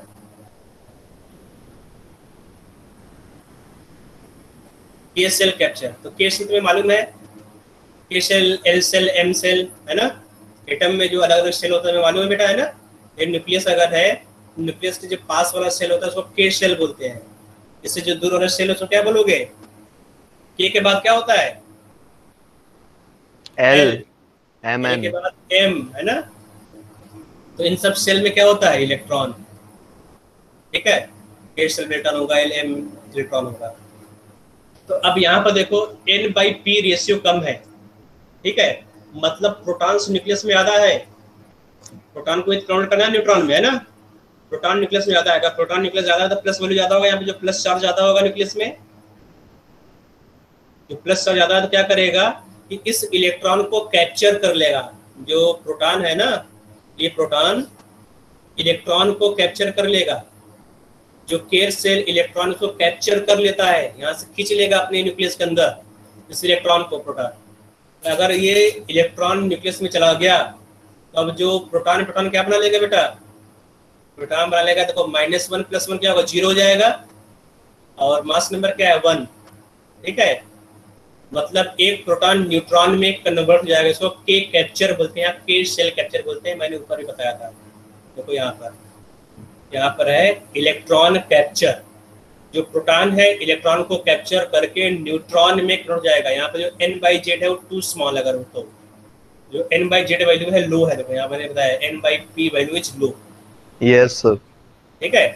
तो जो के सेल कैप्चर इसे बोलते हैं, या फिर के कैप्चर बोलते हैं, या इलेक्ट्रॉन कैप्चर बोलोगे, तो अलग अलग नेमिंग है। अगर कहीं पर भी कैप्चर वर्ड है, इसका मतलब इलेक्ट्रॉन को कैप्चर करके प्रोटॉन न्यूट्रॉन में कन्वर्ट हो गया। समझ आया बेटा, सेकंड पॉइंट समझ में आ गया सबको? Yes sir. ओके, तो अब आगे नेक्स्ट क्लास में देखेंगे, टाइम हो Yes, गया है, sir. ठीक है। तो फिलहाल के लिए goodbye. Good evening sir. Good evening sir. Good evening sir.